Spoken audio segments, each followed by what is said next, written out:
అంటే ఒక లీడర్‌కి ఉండే లక్షణాలు ఈరోజు మీలో నాకు కనిపించాయి. అంటే మీ దగ్గర ఉండొచ్చు. బట్ నేను ఈరోజు చూసింది మాత్రం ఏంటంటే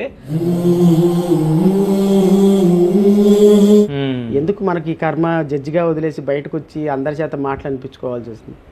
కానీ వెంటనే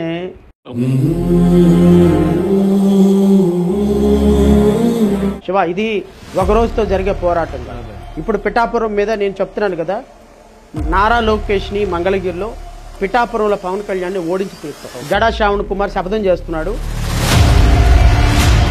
నాకు పాయింట్ బ్లాంక్ రేంజ్లో తుపాకీ పెట్టినా నేను బీజేపీని తిరుగుతానే. ఎందుకంటే బీజేపీకి చంద్రబాబు నాయుడు దాంట్లో 1% క్వాలిటీస్ కూడా లేని వ్యక్తి నారా లోకేష్ అంటే పవన్ కళ్యాణ్. వీళ్ళిద్దరు నాశనం చేసేవాళ్లే కానీ బాగు చేసేవాళ్ళు కాదు. ఎందుకంటే మనం పవన్ కళ్యాణ్ మోడీని తెలుగులో తిడితే అర్థం కాదని పచ్చి బూతులు హిందీలో తిట్టాడు. నారా లోకేష్ అనేవాడు అవినీతి చక్రవర్తి, యువరాజు అని పవన్ కళ్యాణ్ నారా లోకేష్ మాట్లాడాడు. చంద్రబాబు నాయుడు అవినీతికి పరాకాష్ట అని మాట్లాడాడు. మరి 2019లో వీళ్ళందరూ అవినీతి పనులు, 2024లో సచ్చినులు ఎలా మారారు?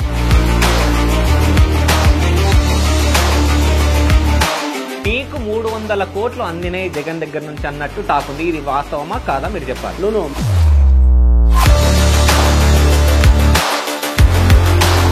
అంటే మీరు డైరెక్ట్ గా చెప్తున్నారు జడా శ్రావణ్ కుమార్ అసలు ముఖ్యమంత్రి కాడు. 2024 ఎప్పటికీ కాదు. 2029 అవుతాడో లేదు తెలియదు. 2034 అవుతాడో లేదు తెలియదు. 2039 అవుతాడో తెలియదు. కలుస్తాడా? అబ్సల్యూట్లీ గెలవు. అబ్సల్యూట్లీ గెలవు. ఓకే, ఎట్లా గెలుస్తారనుకుంటారు? నీకు మాకు బలం లేదు శివ, మేము గెలవలేము. మాలాంటి వాళ్ళు జగన్ ఎదుర్కొనే స్థాయి లేదు. మాలాంటి వాళ్ళు చంద్రబాబు నాయుడు ఎదుర్కొనే స్థాయి లేదు. మేము మాట్లాడగలం. జడ్జిగా పనిచేసి ఒక 20,000 కోసం క్లయింట్ చేత మాట అనిపించుకున్నాము. Jada Shravan Kumar is chief minister of Andhra Pradesh అనే బోర్డు నేను చూసుకోవాలనే లక్ష్యంతో just I left you.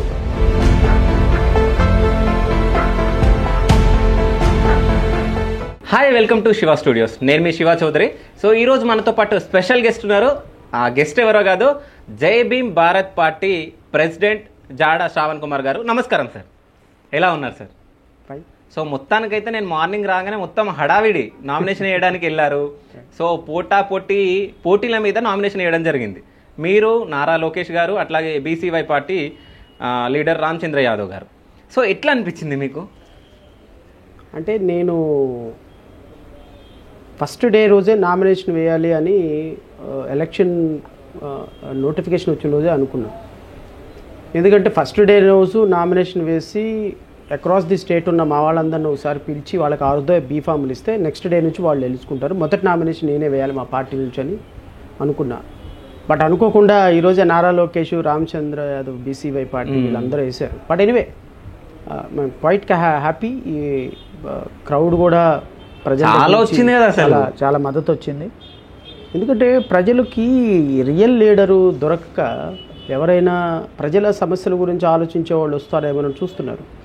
Somehow నేను ప్రజలకి లాస్ట్ 5 years నుంచి కనెక్ట్ అయి ఉండటం చేత, అంటే యాజ్ ఎన్ ఇండివిజువల్గా, పార్టీ పరంగా ఒక 2 years అవుతుందేమో, కానీ అంతకుముందు కూడా ప్రజా సమస్యల మీద కనెక్ట్ అయి ఉండటం చేత సో ప్రజలు వాళ్ళు ఇచ్చే ఆదరణ నిజంగా చాలా గొప్పగా అనిపించింది. బట్ ఎనివే ఈరోజు నామినేషన్లో మాత్రం మేము వేసినటువంటి విధానం ఏ రాజకీయ పార్టీకి తగ్గకుండా, అవును, ఒక ప్రధాన రాజకీయ పార్టీ వైఎస్ఆర్సీపీ, తెలుగుదేశం లాంటి పార్టీలకు తగ్గకుండా ఒక నీలి జెండా పట్టుకున్నటువంటి ఒక పార్టీ, కొత్తగా పుట్టినటువంటి ఒక పార్టీ ఆ స్థాయిలో నామినేషన్ వేయటం అనేది చాలా హ్యాపీ. నిజంగా చాలా అరుదు. బట్ నాకు ఒక డౌట్ వచ్చింది, ఇంత క్రౌడ్ వచ్చింది, సో వాళ్ళకి ఏమైనా మనీ పే చేసిరా? ఎలా ఉంటుందంటే మనీ పే చేయటం 2 types ఉంటుంది. ఓకే, అసలు వాళ్ళకి రూపాయి కూడా ఖర్చు పెట్టుకుంటూ వచ్చారని అబద్ధాలు చెప్పడానికి నేనైతే సిద్ధంగా లేదు. ఓకే, ఇప్పుడు కొంతమంది మమ్మల్ని చూడటానికి వచ్చేవాళ్ళు, లేకపోతే నామినేషన్లో పాల్గొనడానికి వచ్చేవాళ్ళు, వాళ్ళు అందరు నిరుపేదలు. ఫర్ ఎగ్జాంపుల్, నా నామినేషన్కి రావడానికి ఆటో పెట్టుకోవాలి, లేదా అక్కడికి వచ్చిన తర్వాత భోజనాలు చేయాలి, అవును, లేకపోతే ఈ ఎండకి మంచినీళ్ళు తాగాలి, లేకపోతే ఇక్కడకు వాళ్ళు రావటానికి పోవటానికి ఛార్జెస్కి ఇవ్వాలి. ఇవన్నీ చాలా నామినల్ ఎక్స్పెండిచర్. ఇప్పుడు 1000 మందో 2000 మందో వచ్చారు. ఇప్పుడు నాతో పాటు ఒక 200 మంది 300 మంది కుర్రోళ్ళు అన్న మేము మీతో వస్తాము అన్నారు. వాడు బండి తెచ్చుకోగలడు, అబ్బాయి రాగలడు నా ప్రేమ కొద్దీ, బట్ పెట్రోల్ అయితే ఊరికే రాదు. అవును. సో నేను 5,000, 2,000, 3,000 ఇచ్చి మనుషులను కొనను. వాళ్ళు వచ్చినందుకు సాధారణమైన ఎక్స్పెండిచరు లెజిటిమేట్గా ఎంత ఎక్స్పెండిచర్ అయితే పెట్టగలమో అంత, వాళ్ళు వచ్చినందుకు ఒక ఆటో ఫేర్ 50 రూపీస్, లేకపోతే పెట్రోల్ ఒక 100 రూపాయలు పెట్రోల్ కొట్టించు, దట్స్ ఆల్. ఇవన్నీ కూడా అబ్బాయి మేము అసలు డబ్బులు పే చేయగలం. మేము నారా లోకేష్ ఈరోజు నామినేషన్కి 2,000 రూపాయలు ఇచ్చాడు మనిషికి. ఒక బండికి 2,000 రూపాయలు ఇచ్చారు, ఒక మనిషికి 2,000 రూపాయలు ఇచ్చారు. మీకు ఎట్లా తెలుసు? అందరూ చెప్పుకుంటున్నారు. ఓకే. బికాస్ మాకు ఎదురుగా నామినేషన్స్ వచ్చేవాళ్ళు, కుర్రవాళ్ళు వీళ్ళంతా అంటే ఎలా ఉంటుందంటే, ఇప్పుడు కొంతమంది మీరు నా ఫ్రెండ్ ఉన్నారు, అరే మన శ్రావణన్న నామినేషన్ ఇస్తున్నాడు రా అని అడుగుతాడు. నేను నామినేషన్ ఇస్తే నాకు ఎంత ఇస్తాడు శ్రావణన్నకు వెళ్తే? తెలియని వాళ్ళు వీళ్ళంతా. ఎందుకు మన శ్రావణన్నే కదంటే బలెవాడు అన్నా నారా లోకేష్ 2,000 ఇస్తున్నాడు, బీసీవై పార్టీ వాడు 3,000 ఇస్తున్నాడు, లేకపోతే వైఎస్ఆర్సీపీ వాళ్ళు 2,000 ఇస్తున్నారు, ఆయన వదులుకొని శ్రావణాన్ని ఎందుకు రావాలి అనే ఆన్సర్లు ఒక 500 ఆన్సర్లు వచ్చి ఉంటాయి ఈరోజు కుర్రవాళ్ళ దగ్గర నుంచి. అంటే మన కోసం పనిచేసే యూత్ ఎవరినైనా రమ్మని అడిగినప్పుడు these are the answers they are getting from the people. So ఇలాంటి సందర్భంలో we came to know people are spending money like anything. Nara Lokesh కానీ ఇంకొకళ్ళు కానీ వాళ్ళ వెనక తిరిగే వాళ్ళకి కోట్ల రూపాయలు, లక్షల రూపాయలు డబ్బులు ఇచ్చి, ఇప్పుడు నా వెనక అనుకోకుండా సఫరెన్స్ అయినటువంటి యూత్ గత లాస్ట్ 10 years నుంచి వైఎస్ఆర్సీపీ ఆళ్ళ రామకృష్ణారెడ్డికి జెండా మోసి రౌడీ షీటర్లు కేసులు పెట్టించుకొని అరికాళ్ల కోటింగ్లు కొట్టించుకున్న కొన్ని 100 మంది కుర్రవాళ్ళు ఈరోజు నా ఎంట తిరుగుతానికి సిద్ధపడ్డారు. వీళ్ళంతా దళిత బిడ్డలు. వీళ్ళు గత లాస్ట్ 10 years నుంచి వైఎస్ఆర్సీపీ తెలుగుదేశం జెండా మోసిన వాళ్ళు. వీళ్ళు ఈరోజు ఆ 2 పార్టీల్లో వాళ్ళకి ఏం న్యాయం జరగలేదు, పైగా బోనస్గా కేసులు, రౌడీ షీటర్లు. ఓకే. ఇలాంటి వాళ్ళందరూ ఈరోజు నా వెనక తిరుగుతుంటే నారా లోకేష్ కూసాలు కదిలిపోతున్నాయి. వాళ్ళకి రోజు ఎవరో ఒకళ్ళని పంపించి శ్రావణ్ కుమార్ అంటే తిరుగుతారు, ఎందుకు మీకు 30 లక్షలు ఇస్తాం, మీకు 50 లక్షలు ఇస్తాం, మీకు 40 లక్షలు ఇస్తాం, మీరు మాతో రండి, మీకు ఒక కారు కొనిచ్చేస్తాం, ఈ కారులో మీరు తిరగండి, రోజుకి 1,00,000 రూపాయలు మెయింటెనెన్స్ ఇస్తామంటే హౌ ఎంతవరకు హోల్డ్ చేసి పెట్టగలవు? నువ్వు లక్షల కోట్ల రూపాయలతో రాజకీయాలు చేసి మీ తాత ముఖ్యమంత్రి, మీ నాన్న ముఖ్యమంత్రి అని ఈరోజు కోట్ల రూపాయలతో కుర్రవాళ్ళని కొనే ప్రయత్నం, కులాలకి మతాల పరంగా కొనే ప్రయత్నం చేసినప్పుడు సడన్లీ శ్రవణ్ కుమార్ లాంటి ఒక సాధారణమైనటువంటి పార్టీ పెట్టుకున్న అతను ఒక న్యాయవాది, వి కాంట్ ఎఫర్ట్. ఇలాంటి పరిస్థితుల్లో బాధ అనిపిస్తుంది. ఇలాంటి పరిస్థితుల్లో ఎందుకు నిరుపేద తల్లి కడుపును పుట్టామో అనిపిస్తుంది. పుట్టాం పోనీ నిరుపేద తల్లి కడుపును పుట్టి ఇలాంటి ఆశయం ఎందుకుందని నా మీద నాకే అసహ్యం వేసే పరిస్థితి ఒక్కో రోజు అనిపిస్తుంది. బట్ ఎనీవే తప్పదు, లక్ష్యం పెట్టుకున్నాం కాబట్టి కింద మీద పడే ఆ లక్ష్యం సాధన. సో ఈ లక్ష్యం ఎప్పుడు పెట్టుకున్నారు సార్ మీరు? అంటే రాజకీయాల వైపు అసలు ఎందుకు అడిగేయాలనుకున్నారు, ఎప్పుడు వేయాలనుకున్నారు అసలు? యాక్చువల్లీ నేను 29 yearsకి ఒక మెజిస్ట్రేట్గా సెలెక్ట్ అయ్యాను. అవును. నాకు అప్పటికి అసలు సమాజం అంటే కన్సర్న్ కానీ, లేకపోతే అంబేద్కరిజం పట్ల కన్సర్న్ కానీ, లేకపోతే ఒక ప్రజల పట్ల మమకారం కానీ, ఎందుకంటే యంగ్స్టర్ కుర్రవాళ్ళం సరదాగా కాలేజీలో తిరిగేవాళ్ళం, కాలేజీలో సమస్యలు ఉంటే పరిష్కరించుకునేవాళ్ళం, అంతవరకే. కానీ మైండ్ మెచ్యూరిటీ అవ్వలాను. ఏది by the time that I get select as judge. కొన్ని రోజులు పనిచేస్తున్న సందర్భాల్లో నేను అంటే ఒక జడ్జిగా చాలా గౌరవం పొందిన. చాలా చిన్న వయసులో జడ్జి అయిపోయాను. అందులో ఒక ఎస్సీ కులం నుంచి జడ్జి అయిపోవటం, మా కమ్యూనిటీస్లో ఇంత తెలివిగా ఇంత కష్టపడి చదివే వ్యక్తి రావటం అనేది నిజంగా చాలా హ్యాపీ ఫీల్ అయ్యాం. అయితే డౌన్ ది లైను వర్క్ చేసేటప్పుడు జడ్జిగా నేను జడ్జిమెంటు కేవలం పేపర్ల బట్టి చూసి మాత్రమే ఇవ్వగలను. కానీ ఆ పరిస్థితులను అర్థం చేసుకుని, ఆ పరిస్థితుల్లో ఇది నాకు తప్పు అనిపించినా కూడా దాన్ని నేను శిక్షించలేని పరిస్థితిలో ఉన్నా. బికాస్ మనం పేపర్స్ని చూసి, ఎవిడెన్స్ని చూసి జడ్జిమెంట్ చెప్పాలి. చాలామంది ఆడపిల్లల మీద జరిగేటువంటి అన్యాయాలు, అక్రమాలు తెలిసినా కేసు కొట్టేయాల్సి వస్తుంది. ఎస్సీ ఎస్టీలు, మరి ముఖ్యంగా బడుగు బలహీన వర్గాల కేసులు సంవత్సరాల తరబడి డ్రాగ్ చేస్తూ ఉంటారు. అన్యాయంగా పేద ప్రజల మీద కేసులు పెడతారు. నేను కొట్టుకున్నాం అనుకోండి, మీరు ఒక కులం వాళ్ళు, నేను ఒక కులం వాళ్ళు అనుకోండి, మీకు బలం ఉంటే మీరు నన్ను కొట్టినా నా మీదే కేసు పెడతారు. ఇట్లాంటివి కొన్ని వందల వేల ఇన్సిడెంట్ చూసిన తర్వాత ఐ ఫెల్ట్ సమ్హౌ కాన్స్టిట్యూషన్లో ఎక్కడో మిస్ మ్యాచ్ అవుతుంది అనుకున్నాను నేను. So then I started studying Ambedkar. And ఒక రిజైన్ చేయడానికి 2018కి ముందు, ఒక 2-3 years ముందు నేను బాబాసాహెబ్ అంబేద్కర్ గోల్ పెట్టుకోవటం, ఆయనతో చదవటం, అలాగా కనెక్ట్ అయిన సందర్భంలో దెన్ ఐ థాట్ ఆఫ్ మనం ఈ పోస్ట్లో ఉంటే లిమిటెడ్ జాబ్ ఉంటుంది, కేవలం 4 గోడల మధ్యకే పరిమితం అవ్వాలి. So better to leave the job. Probably తెలివి ఎక్కువైపోవటం వల్ల కూడా అలాంటి ఆలోచన వచ్చిందేమో, నాకు అర్థం కాలే. లిమిటెడ్గా నాకు తెలివి ఉన్నట్టయితే బాగుండేది. సో తెలివి ఎక్కువైపోవటం, కాన్ఫిడెన్స్ రావటం, ఓవర్ కాన్ఫిడెన్స్ రావటం, ఒక జడ్జి పోస్ట్గా రిజైన్ చేసినా నేను లాయర్గా బ్రతకగలను, నా ఫ్యామిలీని బతికించగలను అనే ఒక కాన్ఫిడెన్స్ రావటం, సంహవ్ నేను రాజకీయాల్లోకి వెళ్ళి కేవలం శాసన వ్యవస్థ ద్వారా మాత్రమే వ్యవస్థను మార్చగలను అనేటువంటి ఒక స్ట్రాంగ్ డిజైర్ రావటమేమో, వీటన్నిటికీ కారణమేమో. కానీ I have decided to leave the job during 2016 year. 2016లో. Then I started studying all the theories, states historyలు, country historyలు, ఇట్లా చదివి then I just made up my mind. ఆ సందర్భంలో ఇక 2016లో నేను ఒకే లక్ష్యంతో బయటకు వచ్చిన, ఆంధ్రప్రదేశ్ రాష్ట్రానికి ఏదో ఒక రోజు ముఖ్యమంత్రి కావాలి. ఓకే. ముఖ్యమంత్రి Jada Shravan Kumar is chief minister of Andhra Pradesh అనే బోర్డు నేను చూసుకోవాలనే లక్ష్యంతో just I left my job. Okay. కానీ ఇప్పుడు ఎప్పుడన్నా అనిపించిందా, అంటే రిజైన్ చేసిన తర్వాత ఎందుకు రిజైన్ చేశానా అని ఎప్పుడన్నా అనిపించిందా ఈ మధ్య కాలంలో? చాలాసార్లు అనిపించింది. ఓకే. ఎందుకంటే జడ్జిగా ఉన్నప్పుడేమో మనం ఇష్టం వచ్చిన జడ్జిమెంట్ రాసి అవతల పడేస్తాం. బెయిల్ ఇస్తే ఇస్తాం, లేకపోతే లేదు. జడ్జిమెంట్లో కేసు గెలిపిస్తే గెలిపిస్తాం, లేకపోతే లేదు. ఎవడొచ్చి క్వశ్చన్ చేయడు, మహా అయితే అప్పీల్కి వెళ్తాడు. కానీ లాయర్గా అయిన తర్వాత నా ఆర్థిక పరిస్థితి కారణంగా, బికాజ్ మనం లాయర్గా ప్రాక్టీస్ చేసుకుంటేనే బ్రతకగలిగిన పరిస్థితి. సో లాయర్గా ప్రాక్టీస్ చేసుకునేటప్పుడు 10,000, 5,000, 20,000 ఫీజు తీసుకొని ఒక కేసులో ఆర్డర్ తెప్పించలేకపోతే క్లయింట్ ఒక సందర్భంలో కోపం పెడతాడు. మీరు డబ్బులు తీసుకున్నారు, ఆర్డర్ రాలేదు, నా డబ్బులు నాకు ఇచ్చేయండి అంటారు. అలాంటి సందర్భంలో బాధ అనిపిస్తుంది. ఓకే. జడ్జిగా పనిచేసి ఒక 20,000 కోసం క్లయింట్ చేత మాట అనిపించుకున్నాము. ఒకరోజు ఒక అతను నైట్ 12 గంటలకు ఫోన్ చేశాడు. పాప హోమ్ గార్డ్ ఏదో తాగి డ్యూటీకి వెళ్తే జాబ్ తీసేశారు. ఓకే. అతనిది 2022లో కేసు ఫైల్ చేసి నార్మల్గా నాకు 5,000 రూపాయలు 10,000 రూపాయలు ఇచ్చాడు. నార్మల్గా ఆ కేసెస్కి 1 lakh అట్లా తీసుకుంటారు. బట్ పేదవాడు అని నేను 5,000, 10,000 తీసుకొని కేసు వేశాను. నార్మల్గా సివిల్ సర్వీస్ మ్యాటర్స్ ఎలా ఉంటాయంటే ఉద్యోగాలు పోయినాయి అవన్నీ సిరీస్ వైజ్గా వస్తాయి, ఇయర్ వైజ్గా. వాళ్ళకి తెలీదు, వాళ్ళ ఫ్రస్ట్రేషన్లో వాళ్ళు ఉంటారు. కేసులు 22వ సంవత్సరంలో ఇచ్చాను, 23 డిసెంబర్లో అనుకుంటా. 1 year అయిపోతుంది. చేతగాని వాళ్ళు మీ ఎందుకు కేసు చేయటం అని చెప్పి ఒకరోజు నైట్ ఫోన్ చేశాడు బాగా తాగి. నాయనా దీనికి ఒక ప్రొసీజర్ ఉంటుంది, కోర్టు ప్రొసీజరు అని చెప్పినా కూడా వినే పరిస్థితులు లేడు. ఆ రోజు అలాంటి పరిస్థితులు ఎదుర్కొన్నప్పుడు చాలా ఫీల్ అవుతూ ఉంటా.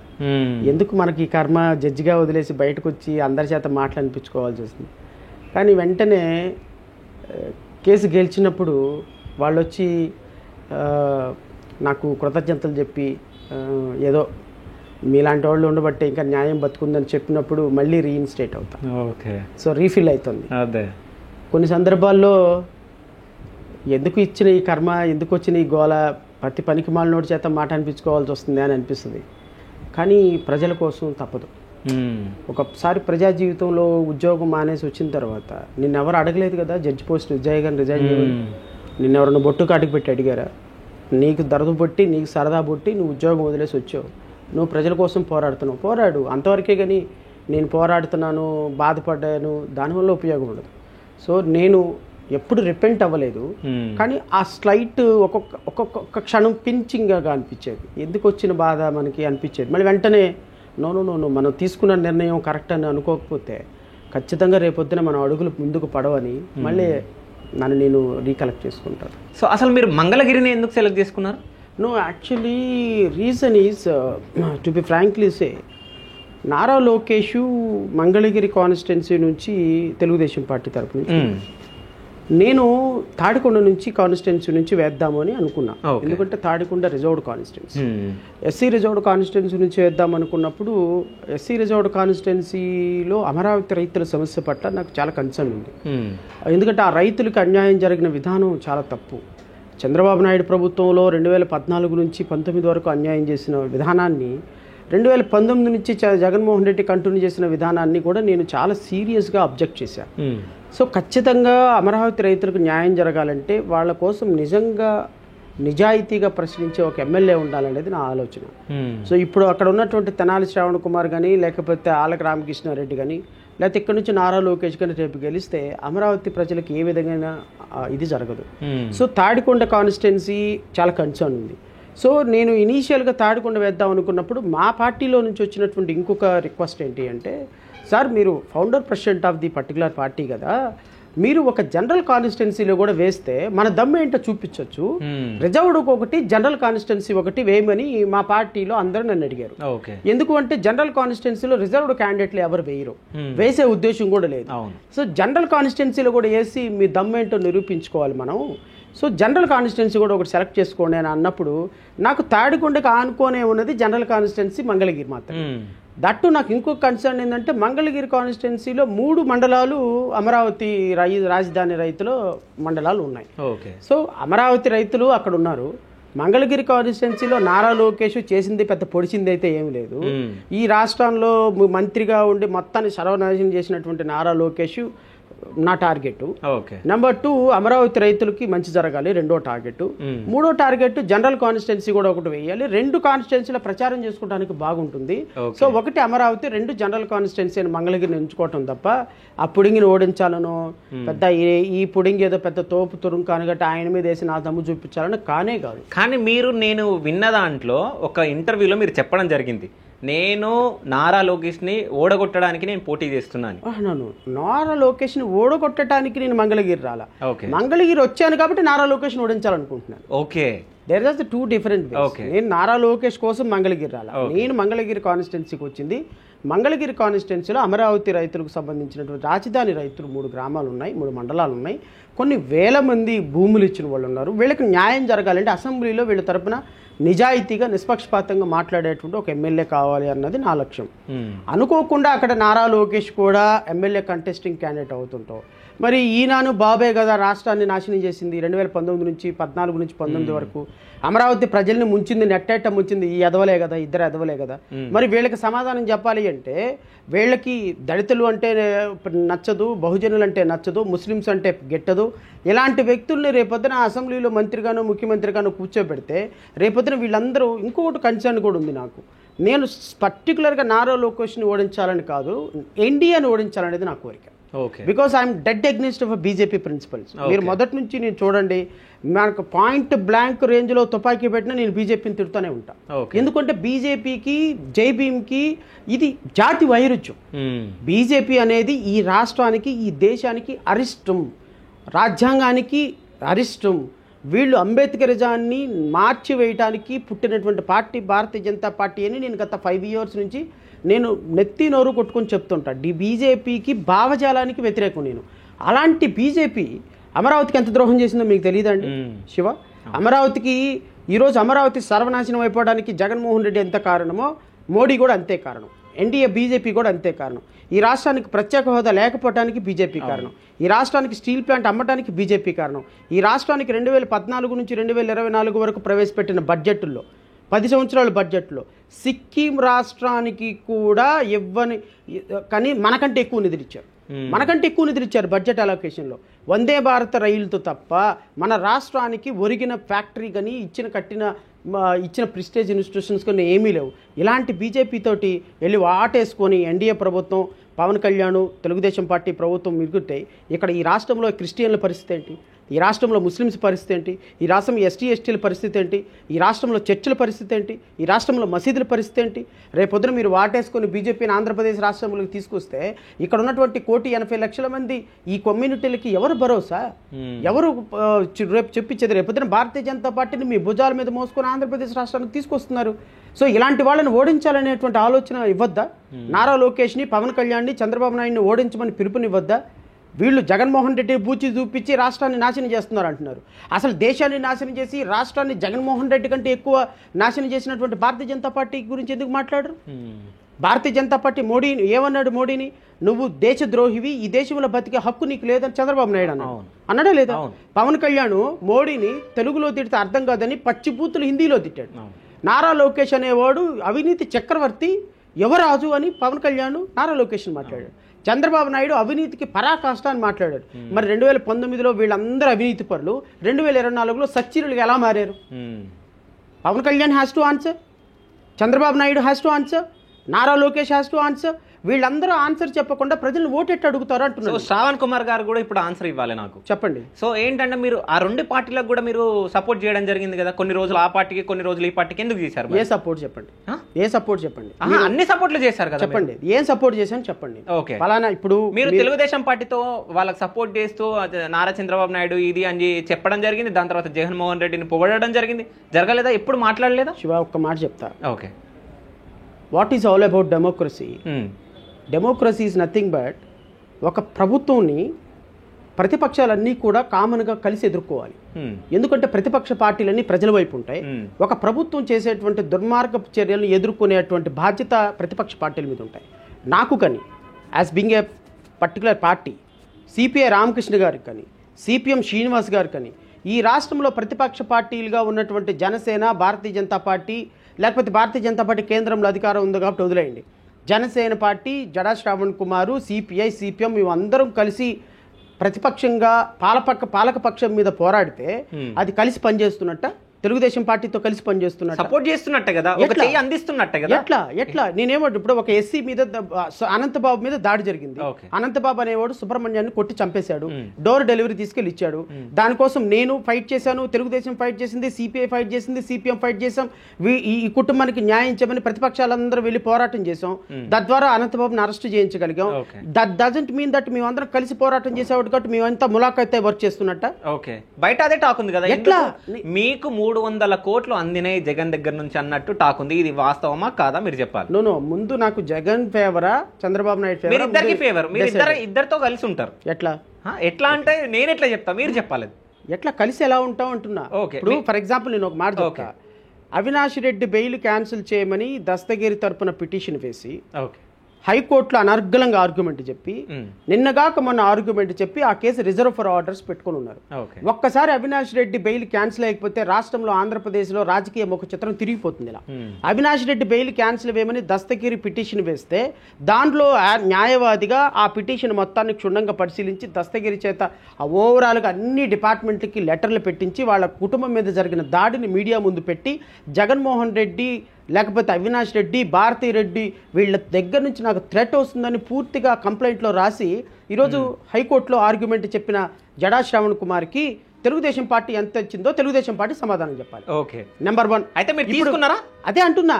ఇప్పుడు మీరు 300 కోట్ల రూపాయలు జగన్మోహన్ రెడ్డి ఇస్తే 300 కోట్ల రూపాయలు ఇచ్చిన జగన్మోహన్ రెడ్డికి నేను వాళ్ళ తమ్ముడు బెయిల్ క్యాన్సిల్ చేయమని హైకోర్టులో వేస్తే ఊరుకుంటాడా? ఎగిరి తంతాడు. నువ్వు 3 రూపాయలు తీసుకున్నా నీకు మొరాలిటీయే ఉండదు. 3 రూపాయలు తీసుకున్నా నీకు 1 రూపాయి ఒక రాజకీయ పార్టీ ఎందుకు ఇస్తుందండి? పిచ్చి పట్టిస్తుందా? జగన్మోహన్ రెడ్డికి డబ్బులు ఎక్కువ ఇస్తాడా? చంద్రబాబు నాయుడికి డబ్బులు ఎక్కువ ఇస్తాడా? ఈరోజు వైఎస్ వివేకానంద రెడ్డి హత్య కేసు గురించి చంద్రబాబు నాయుడు దాన్ని పొలిటికల్గా వాడుతున్నాడు. ఇది వాడకూడదు అని చంద్రబాబు నాయుడు నారా లోకేష్ మీద కేసేసాను నేను. ఈరోజు దస్తగిరి కేసేసాడు. హైకోర్టులో రేపొద్దున ఆర్డర్ లేకపోతుంది. I confined only for an independent thought process. Jada Shravan Kumar అనేవాడు జై భీమ్ భారత్ పార్టీగా ఒక ఇండిపెండెంట్ థాట్ ప్రాసెస్ ఉన్నటువంటి వ్యక్తి. ఎవ్వడికి సపోర్ట్ చేయవలసిన అవసరం నాకు లేదు, ఎవ్వడి దగ్గర డబ్బులు తీసుకోవాల్సిన అగత్యం నాకు లేదు. నేను 5 సంవత్సరాల పాటు ప్రభుత్వం మీద ఫైట్ చేశాను. ప్రభుత్వం మీద ఫైట్ చేసిన నేరానికి ఆ అకౌంట్ క్రెడిట్ అంతా ప్రధాన ప్రతిపక్షమైన తెలుగుదేశం అకౌంట్లోకి వెళ్తుంది ఆబ్వియస్లీ. ఎందుకంటే నేను యాజ్ అన్ ఇండివిజువల్గా ఒక చిన్న పార్టీ పెట్టుకొని ఫైట్ చేశాను అనుకోండి, 45 సంవత్సరాల చరిత్ర కలిగిన తెలుగుదేశం పార్టీ సహజంగా అడ్వాంటేజ్ తీసుకుంటుంది. ఆ అడ్వాంటేజ్ పార్టీగా ఒక 45 సంవత్సరాల చరిత్ర ఉన్నటువంటి తెలుగుదేశం పార్టీ ఉంటుంది. ఎందుకంటే మా వాయిస్ చాలా చిన్నది. మేము మాట్లాడిన ప్రతి క్షణం సిపిఐ రామకృష్ణ గారు కొన్ని వందల నిరసనలు తెలియజేశారు, శ్రీనివాస్ గారు తెలియజేశారు. రాష్ట్రంలో ప్రతిపక్ష పార్టీలన్నీ చేసినాయి. ప్రతిపక్ష పార్టీలన్నీ కూడా కలిసి పాలకపక్షం మీద ఫైట్ చేయాలి. ఎజిమో మూమెంట్ రేపొద్దున 2024లో మళ్ళీ తెలుగుదేశం పార్టీ అధికారంలోకి వచ్చింది. తెలుగుదేశం పార్టీ అధికారంలోకి వచ్చి నేను నారా చంద్రబాబు నాయుడుగా ముఖ్యమంత్రిగా ప్రమాణ స్వీకారం చేస్తున్నాను అన్న తెల్లవారి నుంచి జడా శ్రావణ్ కుమార్ ఫైటింగ్ మొదలవుద్ది. ఓకే. ఒక్క రోజు కూడా రిఫ్లెక్షన్ టైం ఇవ్వను, ఒక్క రోజు కూడా ఇవ్వను.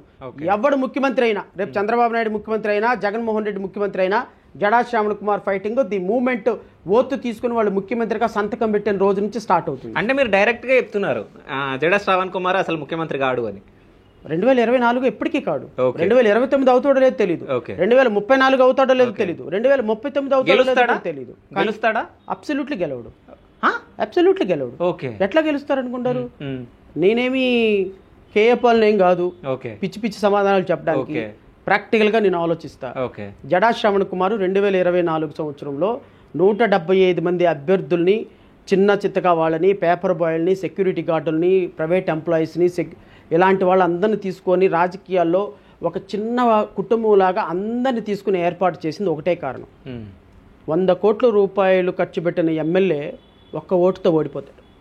అవును, నిజమే. ప్రజాస్వామ్యంలో ఒక ఓటు గెలిస్తే గెలుపు, ఒక ఓటు తగ్గితే ఓటమి.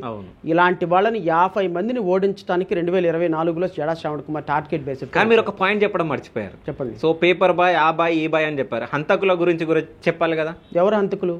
హంతకులు ఎవరు? Okay, Dastagiri is an accused. Okay.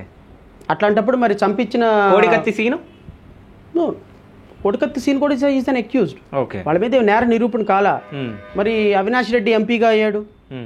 మరి జగన్మోహన్ రెడ్డి మీద 111 కేసులు, మామూలు కేసులు 30 కేసులు ఉన్నాయి, ఈడీ కేసులు ఉన్నాయి, అంతర్జాతీయ తీవ్రవాది నేరస్తుడని జగన్మోహన్ రెడ్డి మీద ఉన్నాయి.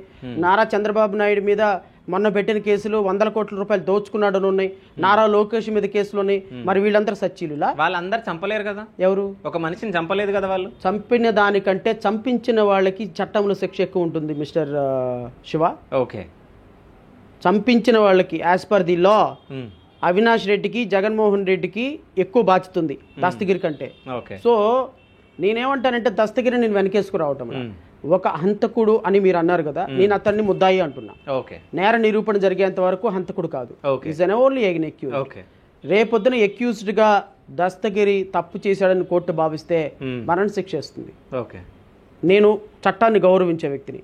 కానీ ఈ రోజు జడా శ్రావణ్ కుమార్ గనక దస్తగిరి వెంట లేకపోతే దస్తగిరి బతకడం. ఒక ముద్దాయికి బ్రతికే హక్కు ఉంది, అంతేగాని మీ ఇష్టం వచ్చినట్టు మీ రాజకీయాలకి మొద్దుసీని చంపలేదా, సూర్యుని చంపలేదా, ఎంతమంది చచ్చిపోలేదు జైల్లో? ఒక ముద్దాయి ఒక నేరం చేశాడు కదని చంపేస్తారా మీరు? పొడిచేస్తారా మీరు? ఎట్లా బతకాలి, ఎలా బతకాలి తెలియక రోజు రోజుకి కుమిలి చచ్చిపోతారు. మీరు వీళ్ళని ఎందుకు సెలెక్ట్ చేసుకున్నారు? అసలు 175 నెంబర్స్ని ఎట్లా సెలెక్ట్ చేసుకున్నారు మీరు? శివ, నేను సెలెక్ట్ చేసుకోవాలా? ఓకే. ఇప్పుడు సమాజంలో జరుగుతున్నటువంటి అన్యాయాలు చూసి నీ మనసు స్పందిస్తుంది. 76 సంవత్సరాల నుంచి స్పందిస్తుంది. స్వతంత్రం వచ్చిన దగ్గర నుంచి ఒక 80% మంది ప్రజలు స్పందిస్తున్నారు, కానీ ప్లాట్ఫామ్ లేదు. వాళ్ళకి స్పందించేటువంటి వ్యక్తి ఏమనుకుంటున్నాడు? ఒక ఎమ్మెల్యే దగ్గరికి వెళ్తే మాట్లాడితే అలా ఎల్లురా అంటున్నాడు. ఇటు పోయిన తర్వాత వాడు ఎవడో వస్తున్నాడు, వాడికి ఏం పని చేసి పెట్టమాక మావాడు వస్తున్నాడు, వాడికి చేసి పెట్టి పని అంటున్నాడు. ఎంఆర్ఓ దగ్గరికి వెళ్తే పట్టాదారు పాస్బుక్ ఇవ్వడు, పోలీస్ స్టేషన్కి వెళ్తే కేసు పెట్టడు, లేకపోతే మున్సిపల్ కమిషనర్ దగ్గరికి వెళ్తే ఇంటి ప్లాన్ ఇవ్వడు, లేకపోతే ఇంకొకటి దగ్గరికి వెళ్తే ప్లాన్. ఇలా బాధితులందరూ కూడా వీళ్ళల్లో కొన్ని సంవత్సరాల నుంచి గూడు కట్టుకొని ఉన్నటువంటి బాధ ఎలా వ్యక్తపరచాలో అర్థం కాక అల్లల్లాడిపోతున్న పరిస్థితుల్లో వీళ్ళందరినీ కనెక్ట్ చేస్తూ జడా శ్రావణ్ కుమార్ అనేవాడు ఒక స్లైట్ వేవ్ లెంగ్త్ని క్రియేట్ చేశాడు. ఆ వేవ్ లెంగ్త్లో వచ్చినటువంటి ఒక వేవే 175 కాన్స్టిట్యున్సీలో మనం కూడా ఎమ్మెల్యేలుగా పోటీ చేసి రాజ్యాధికారాన్ని సాధించాలి, అంబేద్కర్ జన సాధించాలి అనేటువంటి ఒక లక్ష్యం. అఫ్ కోర్సు ఇప్పుడు మీరు 175 మందిని ఎలా సెలెక్ట్ చేశారు, వాళ్ళ దగ్గర డబ్బు ఎంత ఉందంటే ఎవరి దగ్గర డబ్బు లేదు. నాకు తెలిసి 5,000 రూపాయలు నామినేషన్ వేసి ఇంటింటికి తిరిగి పాంప్లెంట్ ఇవ్వగలిగిన వాళ్లే, కానీ పక్కన 20-10 మందిని కూడా పెట్టుకొని కనీసం కప్పు కాఫీ ఇప్పించే పరిస్థితి కూడా లేని వాళ్ళు వీళ్ళంతా. బట్ వీళ్ళందరూ కూడా రేపొద్దున 100 కోట్ల రూపాయలను సృజనా చౌదరి పక్కన కాలు మీద కాలేసుకుని కూర్చుంటారు, 1000 కోట్లు ఉన్నటువంటి సీఎం రమేష్ పక్కన కాలు మీద కాలేసుకుని కూర్చుంటారు, లేకపోతే 1,00,000 కోట్లు సంపాదించిన చంద్రబాబు నాయుడు పక్కనో లేకపోతే నారా లోకేష్ పక్కన నాలాంటి సాధారణమైన న్యాయవాది ఇలా కాలు మీద కాలేసుకుని కూర్చుంటాడు రేపొద్దు. ఎందుకు తెలుసా? నామినేషన్ వేసే రోజున ఎమ్మెల్యే కంటెస్టింగ్ క్యాండిడేట్గా నువ్వు 100 కోట్లు ఖర్చు పెట్టినా, నేను 100 రూపాయలు ఖర్చు పెట్టినా నేను ఈక్వల్ అని చెప్పేటువంటి ప్లాట్ఫాము డాక్టర్ బాబాసాహెబ్ అంబేద్కర్ ఇచ్చిన ప్లాట్ఫాము. ఎలక్షన్ ప్రాసెస్, ఓట్ అనే ఆయుధం రాజకీయ పార్టీలు పెట్టుకొని రాజకీయాలు చేయాలనే ఒక సిస్టమ్. ఈ సిస్టంలో ఆల్టర్నేటివ్ లేకపోతే నువ్వు శివ తెలుగుదేశం నచ్చలా, వైసీపీ నచ్చలా, ఎవరు కోటేయాలనుకుంటున్నావు? నోటా కోటేస్తాం అవును కదా. నోటా పర్సంటేజ్ రోజు రోజుకి పెరుగుతుంది. ఒక 5,000, 3,000, 4,000. నేనేమంటానంటే శ్రవణ్ కుమారు జై భీమ్ భారత్ పార్టీ ఉండగా నోటా వద్దంటున్నా. ఎందుకు అంటే నేను ఒక జడ్జిగా 5 సంవత్సరాలు ప్రజల కోసం పనిచేశానా, రాజకీయ పార్టీల కోసం పనిచేశానా, ప్రజలకు వదిలేస్తున్నా. నేను రాజకీయ పార్టీల కోసం పనిచేసేవాడిని అయితే తెలుగుదేశం పార్టీలో చేరి MP ticket, MLA ticket తీసుకునేవాడిని.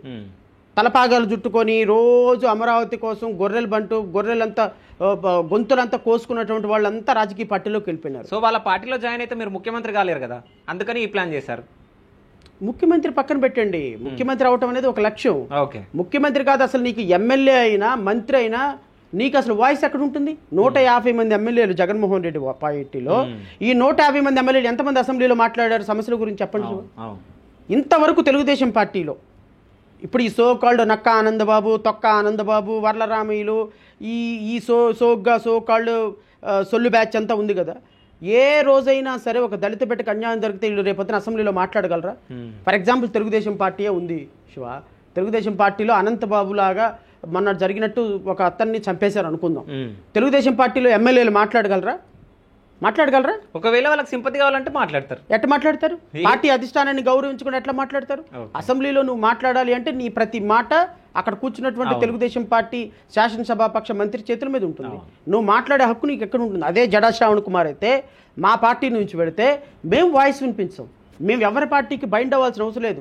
We have our own bylaws. So మేము రేపొద్దున నేను ఎందుకు పార్టీలో తెలుగుదేశం పార్టీలోనో లేకపోతే వైఎస్ఆర్సీపీలోకి వెళ్ళిపోయి సార్ నేను మీకు కండవా వేసుకుంటాను సార్, నేను ఏదో మీకు నా నాలెడ్జ్ని మీకు బారో చేస్తాను సార్, ప్లీజ్ సార్ నాకు ఒక అవకాశం ఇవ్వండి సార్ అని అడిగితే 5 సంవత్సరాలకైనా ఎమ్మెల్యే టికెట్ రావచ్చేమో.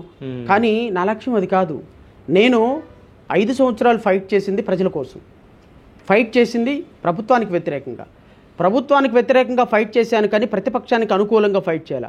మీరు నా ఇంటర్వ్యూలో ఎన్ని వేల ఇంటర్వ్యూలు ఉన్నా చూడండి. జై చంద్రబాబు నాయుడు కానీ, జై లోకేష్ అని కానీ, చంద్రబాబు నాయుడు తప్ప ఈ రాష్ట్రానికి ఇంకో ముఖ్యమంత్రి లేడని కానీ, చంద్రబాబు నాయుడు అద్భుతంగా పరిపాలన చేశాడని కానీ, చంద్రబాబు నాయుడు ఈ రాష్ట్రానికి ముఖ్యమంత్రి కావాలని ఏ ఒక్క ఇంటర్వ్యూలో అన్నాను అని చెబితే బహిరంగంగా క్షమాపణ చెప్తా ప్రజలకి. ఓకే, నేను ఏ సందర్భంలో I always talk about a government policies, that's all. But Chandrababu Naidu compare to Jagan, Chandrababu Naidu far better. Okay, far better as a chief మినిస్టర్గా, నో డౌట్. ఆయనకి అవినీతి చేసి ఉండొచ్చు, కొడుకు అవినీతి చేసి ఉండొచ్చు, కానీ అడ్మినిస్ట్రేషన్లో మాత్రం ప్రజల వద్దకి పరిపాలన తీసుకురావటంలో మాత్రం చంద్రబాబు నాయుడు నాకు role model. Okay, no doubt. Chandrababu నాయుడిని that does not mean that నేను ఆయన పూర్తిగా మంచివాడని నేను చెప్పడానికి సిద్ధంగా లేను. But at the same time ఉన్న వాస్తవాన్ని కూడా నేను యాక్సెప్ట్ చేయాలి. ఒక అడ్మినిస్ట్రేషన్ని, లా అండ్ ఆర్డర్ని మెయింటైన్ చేయడంలో ఈ దేశానికి, ఈ రాష్ట్రానికి ఒక ఆదర్శపాయమైనటువంటి ముఖ్యమంత్రి, no doubt about it. Chandrababu నాయుడుతో కంపేర్ చేసుకుంటే జగన్మోహన్ రెడ్డికి నాట్ ఈవెన్ 5% అడ్మినిస్ట్రేటివ్ స్కిల్స్ లేవు. 5% ఇంకా చంద్రబాబు నాయుడు దాంట్లో 1% క్వాలిటీస్ కూడా లేని వ్యక్తి నారా లోకేష్ అండ్ పవన్ కళ్యాణ్. ఓకే, వీళ్ళిద్దరూ ఆటలో అరటి పండుల టైపు. వీళ్ళిద్దరు నాశనం చేసేవాళ్లే కానీ బాగు చేసేవాళ్ళు కాదు. ఎందుకంటే మనం రాజకీయ పార్టీలుగా గౌరవించాలి. అట్ ది సేమ్ టైం వ్యక్తిగతమైనటువంటి విమర్శలకు నేను చేయను. పవన్ కళ్యాణ్ 3 పెళ్లిళ్ళు చేసుకున్నా, నాకెందుకు 30 పెళ్లిళ్ళు చేసుకుంటే? నువ్వు కరెక్ట్గా పాలసీస్ కోసం నిలబడితే మంచోడు అంటాను. నువ్వు రోజుకో మాట, పూటకో మాట, గంటకో మాట మాట్లాడుతుంటే బీజేపీని 0.5% ఓట్లేని బీజేపీని నా నెత్తి మీద కాళ్ళు పెట్టండి అని నువ్వు నెత్తి మీద పెట్టించుకుంటే తిడుతున్నాను. సిగ్గులేనోడు తిడుతున్నాను. Inconsistency statements ఇచ్చేవాడని తిడుతున్నా. పొద్దున వాలంటీర్లు తిడతావు. వాలంటీర్లు అందరూ అమ్మాయిలను సప్లై చేసుకుని వెళ్ళిపోతున్నారు అంటావు. సాయంత్రానికి వచ్చేటప్పటికేమో వాలంటీర్లకి తక్కువ జీతం ఇస్తున్నాడు జగన్మోహన్ రెడ్డి, నేను వస్తే 50,000 ఇస్తాను, 30,000 ఇస్తాను అంటావు. నువ్వేమో అసలు నాకు హోమ్ మినిస్టర్ చెప్పాడు మీ రాష్ట్రంలో వాలంటీర్లు 30,000 మంది అమ్మాయిలు మోసం అసలు నువ్వు ఎవడువే ఆ హోమ్ మినిస్టర్ నీకు చెప్పడానికి? నువ్వెవడివి ఆటలో అరటిపండు? మొన్నటిదాకేమో ముఖ్యమంత్రి పీఠను ఎవడరా మనం నాపేదన్ను, నిన్నేమో నన్ను ఎమ్మెల్యేని చేయండి అయ్యా అని వర్మగారి చేతిలో ఉంది నా గెలుపు అన్నట్టే.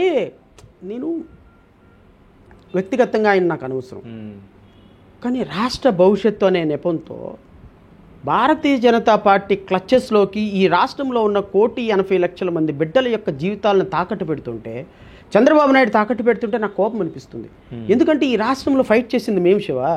5 సంవత్సరాల నుంచి జగన్మోహన్ రెడ్డి వ్యతిరేకంగా ఈ రాష్ట్రంలో మా అరుపులు అరిచి అరిచి అరిచి గొంతు ఎండిపోయింది. మాట్లాడిన ప్రతి ఒక్కళ్ళు హైదరాబాద్లో కూర్చొని మాట్లాడినారు శివ. 2019 నుంచి ఈ రాష్ట్రంలో ఇదే గాంధీనగర్లో కోతవేటి జగన్మోహన్ రెడ్డికి కోతవేటి దూరంలో నేను మాట్లాడిన.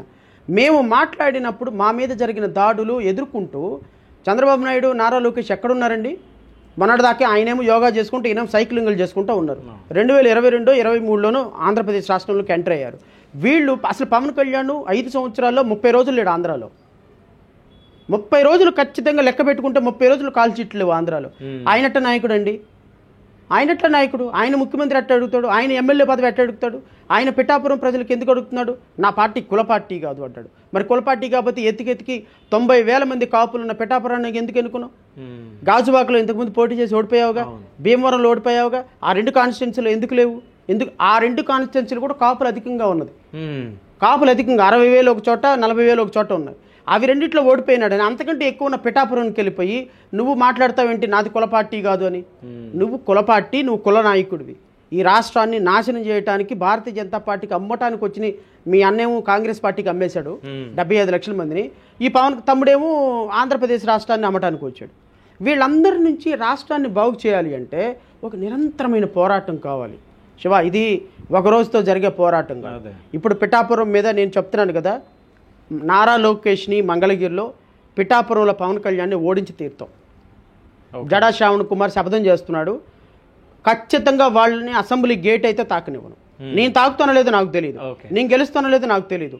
నాకున్న ఫైనాన్షియల్ స్టేటస్కి మహా అయితే నాకు 5,000, 10,000, 15,000 ఓట్లు రావచ్చేమో. కానీ ప్రజాస్వామ్యంలో ఈ 5,000, 15,000 ఓటింగే రేపొద్దున ఒక అభ్యర్థి గెలుపుకి ఓటమికి పునాది కాబోతున్నాయి. 2024లో మేము ఫౌండేషన్ వేసుకుంటాం. ప్రతి కాన్స్టిట్యున్సీలో 5,000 ఓట్లు రావాలని ప్రయత్నం చేస్తున్నాం. మాకు 175 కాన్స్టిట్యున్సీలో 5,000 ఓట్లు వస్తే 12,50,000 ఓటింగ్. ఎంపీ కాన్స్టిట్యున్సీలో 10,000 ఓటింగు, ఎమ్మెల్యే కాన్స్టిట్యున్సీలో 5,000 ఓటింగు. 12,50,000 ఓటింగ్ మాకు రాగలిగితే ఈ బేస్ తోటి 2024లో పనిచేస్తాం. 2029 టార్గెట్గా వెళ్తాం, 2034కి టార్గెట్గా వెళ్తాం. మాకు పోయేదేమి లేదు, బోడుగుండు మాది. మేమేమో లక్షల కోట్లు ఖర్చు పెట్టలేదు, మా వెనకేం కేసులు లేవు.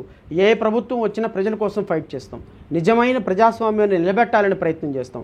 మోడీ లాంటి, భారతీయ జనతా పార్టీ లాంటి మతతత్వ పార్టీలని రాష్ట్రంలోకి రానియం. జగన్మోహన్ రెడ్డి, చంద్రబాబు నాయుడు లాంటి రాష్ట్రానికి నాశనం చేసే వ్యక్తుల్ని ముఖ్యమంత్రులు కానివ్వం. ఇవన్నీ కూడా ఒక థాట్ ప్రాసెస్. ఈ థాట్ ప్రాసెస్కి క్యాలిక్యులేషన్ ఏంది శ్రావణ్ గారు అంటే నా దగ్గర లేదు. నా దగ్గర లేదు. There is no straight answer. Just నేను ఒక ఇమాజినేషన్లో ఉన్నా, ఇమాజినరీ థాట్ ప్రాసెస్లో వెళ్తున్నా. ఇది కరెక్ట్ అయిందనుకోండి వెరీ గుడ్, రాంగ్ అయిందనుకోండి కరెక్ట్ చేసుకుంటాను. సో ఇంతగానం ఆలోచించారు కదా మీ పార్టీ గురించి, నేను ఒకటి లాజిక్ అడుగుదాం అనుకుంటున్నా. సో ఏంటంటే ఇప్పుడు మనం కూటమి గురించి మీరు మాట్లాడడం జరిగింది. సో పవన్ కళ్యాణ్ గారు మాట్లాడడం జరిగింది ఏమని అంటే, ఈ కూటమిని నేను అంటే ఒక దగ్గరికి తీయడానికి చాలా కష్టపడ్డా అని చెప్పడం జరిగింది. అసలు ఆ కూటమి వల్ల ఏం యూజ్? నాకు తెలిసి there is no use at all. Chandrababu Naidu రేపు ఓడిపోవటానికి కారణం కూటమే. చంద్రబాబు నాయుడు రేపు ఓడిపోవటానికి కారణం కూటమే. ఎందుకంటే చంద్రబాబు నాయుడు గెలిచినప్పుడు ఆయన జైల్లో నుంచి బయటకు వచ్చినప్పుడు అతనికి ఉన్నటువంటి సింపతి అన్ని కాన్స్టిట్యున్సీలో ఇండివిజువల్గా పోటీ చేస్తే 140 కాన్స్టిట్యున్సీల్లో ఏకగ్రీవంగా గెలవగలిగినటువంటి చంద్రబాబు నాయుడు పవన్ కళ్యాణ్ అనేటువంటి ఒక పిచ్చోడ్ను కలుపుకొని ఈ పిచ్చోళ్ళు సగం పిచ్చోడు అయిపోయినాడు చంద్రబాబు నాయుడు. సో పవన్ కళ్యాణ్ పూర్తి పిచ్చోడు, సగం పిచ్చోడు చంద్రబాబు నాయుడు. వీళ్ళిద్దరు కలిసి వీళ్ళకంటే డబుల్ పిచ్చోడు అయినటువంటి మోడీని కలుపుకొని ఆంధ్రప్రదేశ్ రాష్ట్ర ప్రజలు పాపం పిచ్చోళ్ళు చేయాలనుకున్నారు. తెలియంది ఏంటి అంటే ఈ కూటమిని రేపొద్దున ఆంధ్రప్రదేశ్ రాష్ట్ర ప్రజలు ఓడించబోతున్నారు. ఎందుకు అంటే భారతీయ జనతా పార్టీ అంటే శివ చాలా స్పష్టంగా ఉన్నారు ప్రజలు. ఇక్కడ క్రిస్టియన్లు, ముస్లిమ్స్, క్రిస్టియన్లు, ఎస్సీ ఎస్టీలు చాలా స్పష్టంగా ఉన్నారు. And Pawan Kalyan, Chandrababu Naidu, Bharatiya Janata party last moment వరకు కూడా ఎవరి సీట్లు ఏంటి అని చెప్పలేని పరిస్థితుల్లో కింద స్థాయి క్యాడర్లో ఓటు ట్రాన్స్ఫర్మేషన్ జరగల. భారతీయ జనతా పార్టీ నుంచున్న చోట తెలుగుదేశం వాళ్ళు, జనసేన వాళ్ళు ఓటు ట్రాన్స్ఫర్ అవుద్దా లేదా ఐ డోంట్ నో. కానీ ఓటు ట్రాన్స్ఫర్ అయితే మాత్రం చాలా సీరియస్గా జరగాల్సిన పరిస్థితుల్లో జరగల. ఎందుకంటే కూటమి కలయిక ఒక గజిబిజి గందరగోళంగా ఉంది. జగన్మోహన్ రెడ్డి 2 నెలల వరకు చాలా డౌన్లో ఉన్నాడు. ఆటోమేటిక్గా ఈ కూటమి వల్ల ఆయన ఒక్కసారిగా ఉవ్వెత్తిన ఎగిసిపడినాడు, సిద్ధం సభలతో ఎగిసిపడినాడు. నిజంగా నాకు ఎంత బాధ అనిపిస్తుంది అంటే చంద్రబాబు నాయుడిని అంటే మనం వాళ్ళ పార్టీ వ్యక్తిగతమైన విషయం శివ, ఎవరితో పొత్తు పెట్టుకోవాలి ఎవరితో పెట్టుకోకూడదని.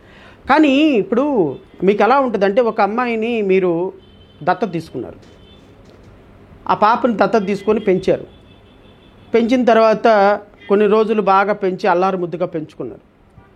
ఆల్ ఆఫ్ సడన్ వాళ్ళ అమ్మ నాన్న వచ్చి మా పిల్లని మాకు ఏం తీసుకుని వెళ్ళిపోయినారు. తీసుకుని వెళ్ళిపోయి ఆ పిల్లని చెడగొట్టడం మొదలుపెట్టారు. ఆ అమ్మాయి అబ్బాయిలతో తిరుగుతోంది, ఇష్టం వచ్చినట్టు చెడిపోయింది. మీకు పెంచిన ప్రేమ ఉంటుంది కదా, బాధ అనిపిస్తుంది.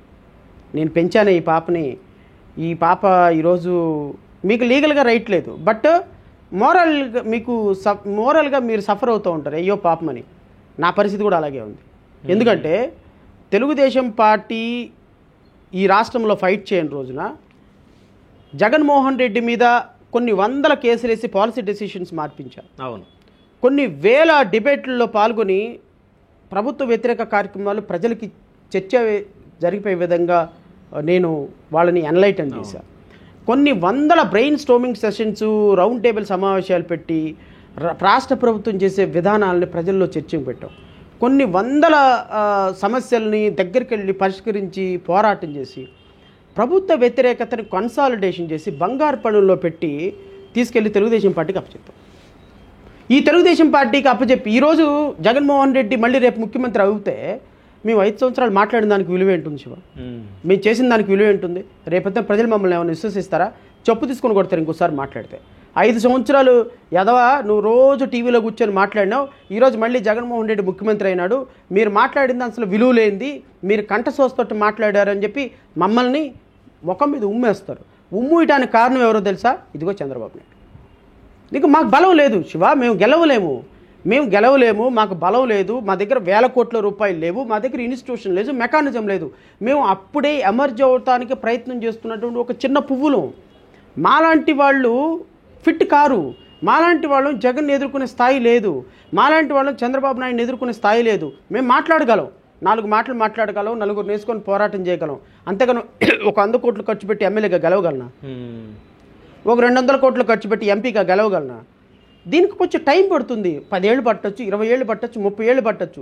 కానీ ప్రభుత్వ వ్యతిరేకతని 7%, 10% మా కులాల్లో ప్రభుత్వం చేసే దుర్మార్గాల్ని ప్రజలకు చైతన్యపరచడంలో మాకు దేవుడిచ్చిన జ్ఞానం ఉంది కాబట్టి మేము చేయగలిగాం. కానీ నిజం ఈ జ్ఞానాన్ని తీసుకుని వెళ్ళిపోయి తెలుగుదేశం పార్టీ నాశనం చేసి మళ్ళీ జగన్ ముఖ్యమంత్రి చేయాలి. అవును, జగన్కి నిజం చెప్పాలంటే 50-50 ఉండే ఒక 3 నెలల కింద కూడా. ఎస్, అసలు గెలిచే ఛాన్స్ లేకుండా జగన్. సో ఇప్పుడు రీసెంట్గా రాయితో కొట్టడం కూడా అదొకటి జరిగింది. సో నిజంగా అది వీళ్ళు కొట్టొచ్చా లేకుంటే ఏం జరగచ్చు అసలు? నాకు తెలిసి అది it is just an drama అయి ఉంటుందా లేకుంటే? నేనైతే బిలీవ్ చేయను. Okay, it is only an incident. దాన్ని చాలా చిన్న ఇన్సిడెంట్గా చూడాలి. It may happen. ఎందుకంటే ఇప్పుడు అరవింద్ కేజ్రీవాల్ ప్రచారం చేసేటప్పుడు చెప్పులతో కొట్టారు, ఇంకు పోశారు. ఇవన్నీ కూడా క్వైట్ కామన్ థింగ్స్. ఎమోషన్స్ ఉంటాయి కదా ప్రజల్లో, అవి ఎక్కడో చోట బర్స్ట్ అవుతూ ఉంటాయి. నేను దీనికి జగన్ చేపించుకున్నాడని చెప్పడానికి సిద్ధంగా లేను, అది చంద్రబాబు నాయుడు చేశాడని చెప్పడానికి సిద్ధంగా లేను. It is only an incident. దాన్ని ఇన్సిడెంట్ పరంగానే చూడండి తప్ప దానికి కలరింగ్ చేసి దాన్ని మరలా పెంచుకోలే ప్రయత్నం చేస్తే ప్రజల్ని పిచ్చోళ్ళని చేయటం. ఓకే, అయితే జగన్ పాలన ఇలా ఉంది ఆంధ్రాలో? వర్స్ట్గా ఉంది. ఓకే, ది వర్స్ట్గా ఉంది. చరిత్ర చూడని వర్స్ట్ పరిపాలన చేసినటువంటి మొదటి ముఖ్యమంత్రి Jaganmohan Reddy, no doubt about it. కానీ నేను మంగళగిరిలో పబ్లిక్ టాక్ చేసినప్పుడు ప్రతి ఒక్క అంటే ఒక 10 మందిలో ఒక 9 మంది జగన్ పాలన బాగుంది, మా ఇంటికే వస్తుంది ఏది జరిగినా. సో రీసెంట్గా మా ఇంట్లో ఒక ముసలావిడకి హెల్త్ బాగాలేకుంటే వాళ్ళ ఇంటికి తెచ్చి ఇవ్వడం జరిగింది. సో సంక్షేమం అనేది మా ఇంటి వరకు వస్తుందని చెప్పడం జరిగింది. దీనికి మీరు ఏం సమాధానం ఇస్తారు? మీకు పెళ్ళయిందా? లేదు. సో నాకు పెళ్ళయింది. ఓకే, 2 పిల్లలు ఉన్నారు. మా బాబు ఎక్కువ క్రికెట్ ఆడతాడు. ఓకే, వాడు పొద్దున్న 4 గంటలు వేసి క్రికెట్కి వెళ్ళిపోతాడు. వాడు చదువు అంత లేదు కానీ క్రికెట్ మీద బాగా పిచ్చి. క్రికెట్కి వెళ్ళడు. ఒక రోజు ఏం చేస్తాడంటే ఒళ్ళు నొప్పులని క్రికెట్కి వెళ్ళడు. మా అత్తగారు ఉంది, అంటే వాళ్ళ అమ్మమ్మ వాడు ఏ రోజైతే క్రికెట్కి వెళ్ళడో అలాగే వెళ్ళిపోయాడని అబద్ధం చెప్పి వాడిని పడుకోబెడతాడు. ఓకే, వాడు ఎన్ని రోజులు క్రికెట్కి వెళ్ళకపోయినా ఎందుకు వెళ్ళదు అని మాట్లాడదు. ఎందుకంటే గారాబం. నాకు తెలిసిన రోజు మాత్రం ఖచ్చితంగా నేను గొడవ పడతాను, వాడిని తిడతాను, అవసరమైతే దెబ్బ కొట్టి క్రికెట్కి వెళ్ళమంటా. ఎందుకు నేను వెళ్ళమంటాను అంటే వాడు ఈరోజు క్రికెట్కి వెళ్తే రేపొద్దున వాడి భవిష్యత్తు బాగుంటుంది అనేది నా ఆశ. వాళ్ళ అమ్మమ్మ ఆశ ఏంటి అంటే వీడు నిద్రపోవాలి, మనవాడు నిద్రపోవాలి అని. ఒక 10 రోజులు 20 రోజులు ఒక సంవత్సరం పోయిన తర్వాత అదే విధంగా వాళ్ళ అమ్మమ్మ అతన్ని ప్యాంపరింగ్ చేసి పడుకోబెట్టడం వల్ల నష్టపోయేది ఎవరు? నేనా, నా కొడుక? ఓకే, జగన్మోహన్ రెడ్డి. ఇప్పుడు నా కొడుక్కి నువ్వు ఇంపార్టెంటా, మీ నాన్న ఇంపార్టెంటా, లేకపోతే మీ నాన్న అంటే ప్రేమ, మీ అమ్మమ్మ అంటే ప్రేమ అంటే మా అమ్మమ్మ దేవత, మా అమ్మమ్మ కంటే మించిన వాళ్ళు ఎవ్వరూ లేరని చెప్తారు. నన్ను కనీసం 1% కూడా పోగొట్టు. ఎందుకో చెప్పనా? పెట్టేవాడు వాడు ఎవరికైనా ఇష్టమే, కానీ పెట్టడం కాదు ఇంపార్టెంట్. ఆ వ్యక్తి సంపాదించుకునే కెపాసిటీ ఇచ్చినోడు నిజమైనటువంటి హెల్ప్ చేసినట్టు వాళ్ళు. సరే, మీరు బహుజనుల కోసం పోరాడుతున్నారు కదా, సో నా ఆన్సర్ కంప్లీట్ కావాలి. ఓకే. జగన్మోహన్ రెడ్డి పనులు చేయకుండా, పనులు చూపించకుండా, ఫిషింగ్ నేర్పించకుండా వాళ్ళకి ఫిష్ ఇస్తున్నాడు. ఓకే. ఇంటికి సంక్షేమం పంపిస్తున్నాడు. 10 లక్షల కోట్ల రూపాయలు అప్పు చేసి ఆంధ్రప్రదేశ్ రాష్ట్రానికి. నాకు తెలిసి 1956 తర్వాత ఆంధ్రప్రదేశ్ రాష్ట్రానికి కనీసం జీతాలు కూడా ఇవ్వలేని పరిస్థితి ఆంధ్రప్రదేశ్ రాష్ట్రానికి జగన్మోహన్ రెడ్డి టైంలోనే వచ్చింది. 10 లక్షల కోట్ల రూపాయలు అప్పు చేసి సంవత్సరానికి 86,000 కోట్ల రూపాయల షార్ట్ టర్మ్ బడ్జెట్ లోన్స్ తీసుకొని వడ్డీలు కట్టే రాష్ట్రంగా ఆంధ్రప్రదేశ్ రాష్ట్రం మిగిలిపోవటానికి కారణం జగన్మోహన్ రెడ్డి. ఇది లాంగ్ రన్లో మీకు అర్థమవుతుంది. షార్ట్ టర్మ్లో మా ఇంటికి పెన్షన్ వస్తుంది కాబట్టి you are great, you are the great.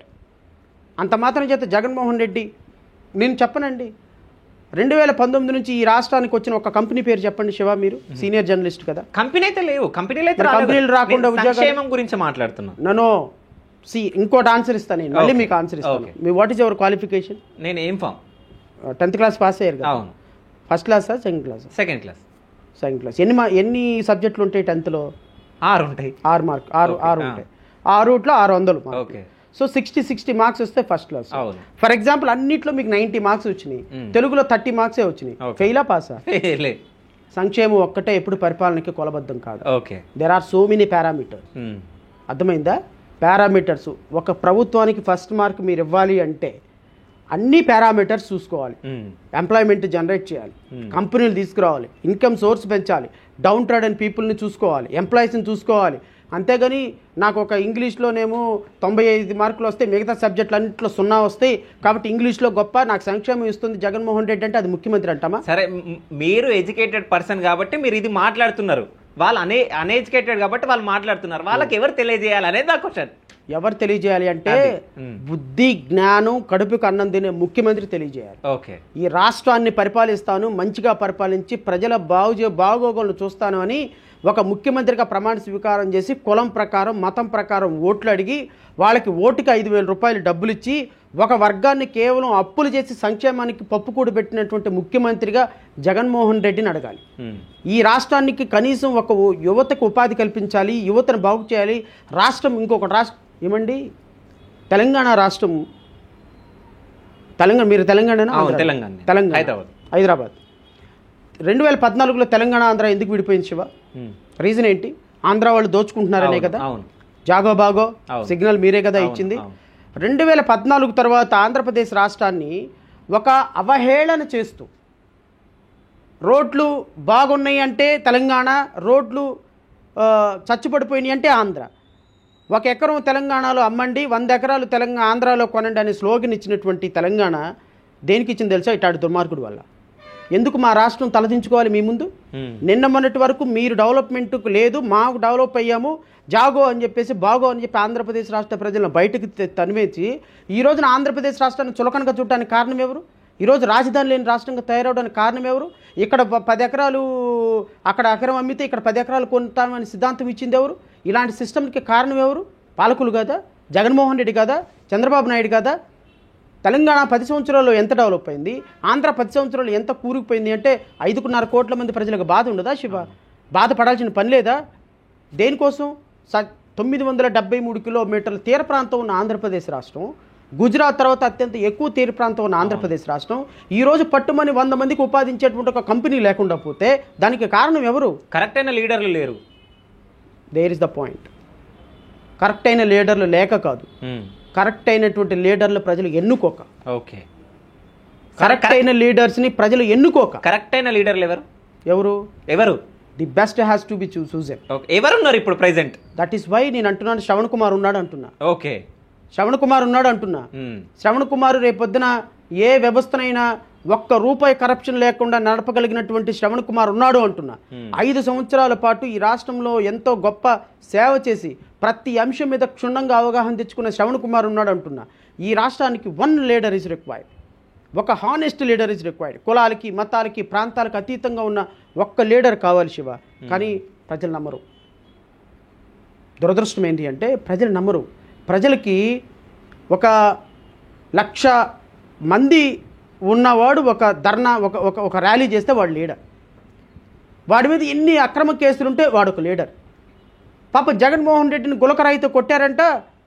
So అమ్మా జగన్ అన్న ఓట్లేసాయి.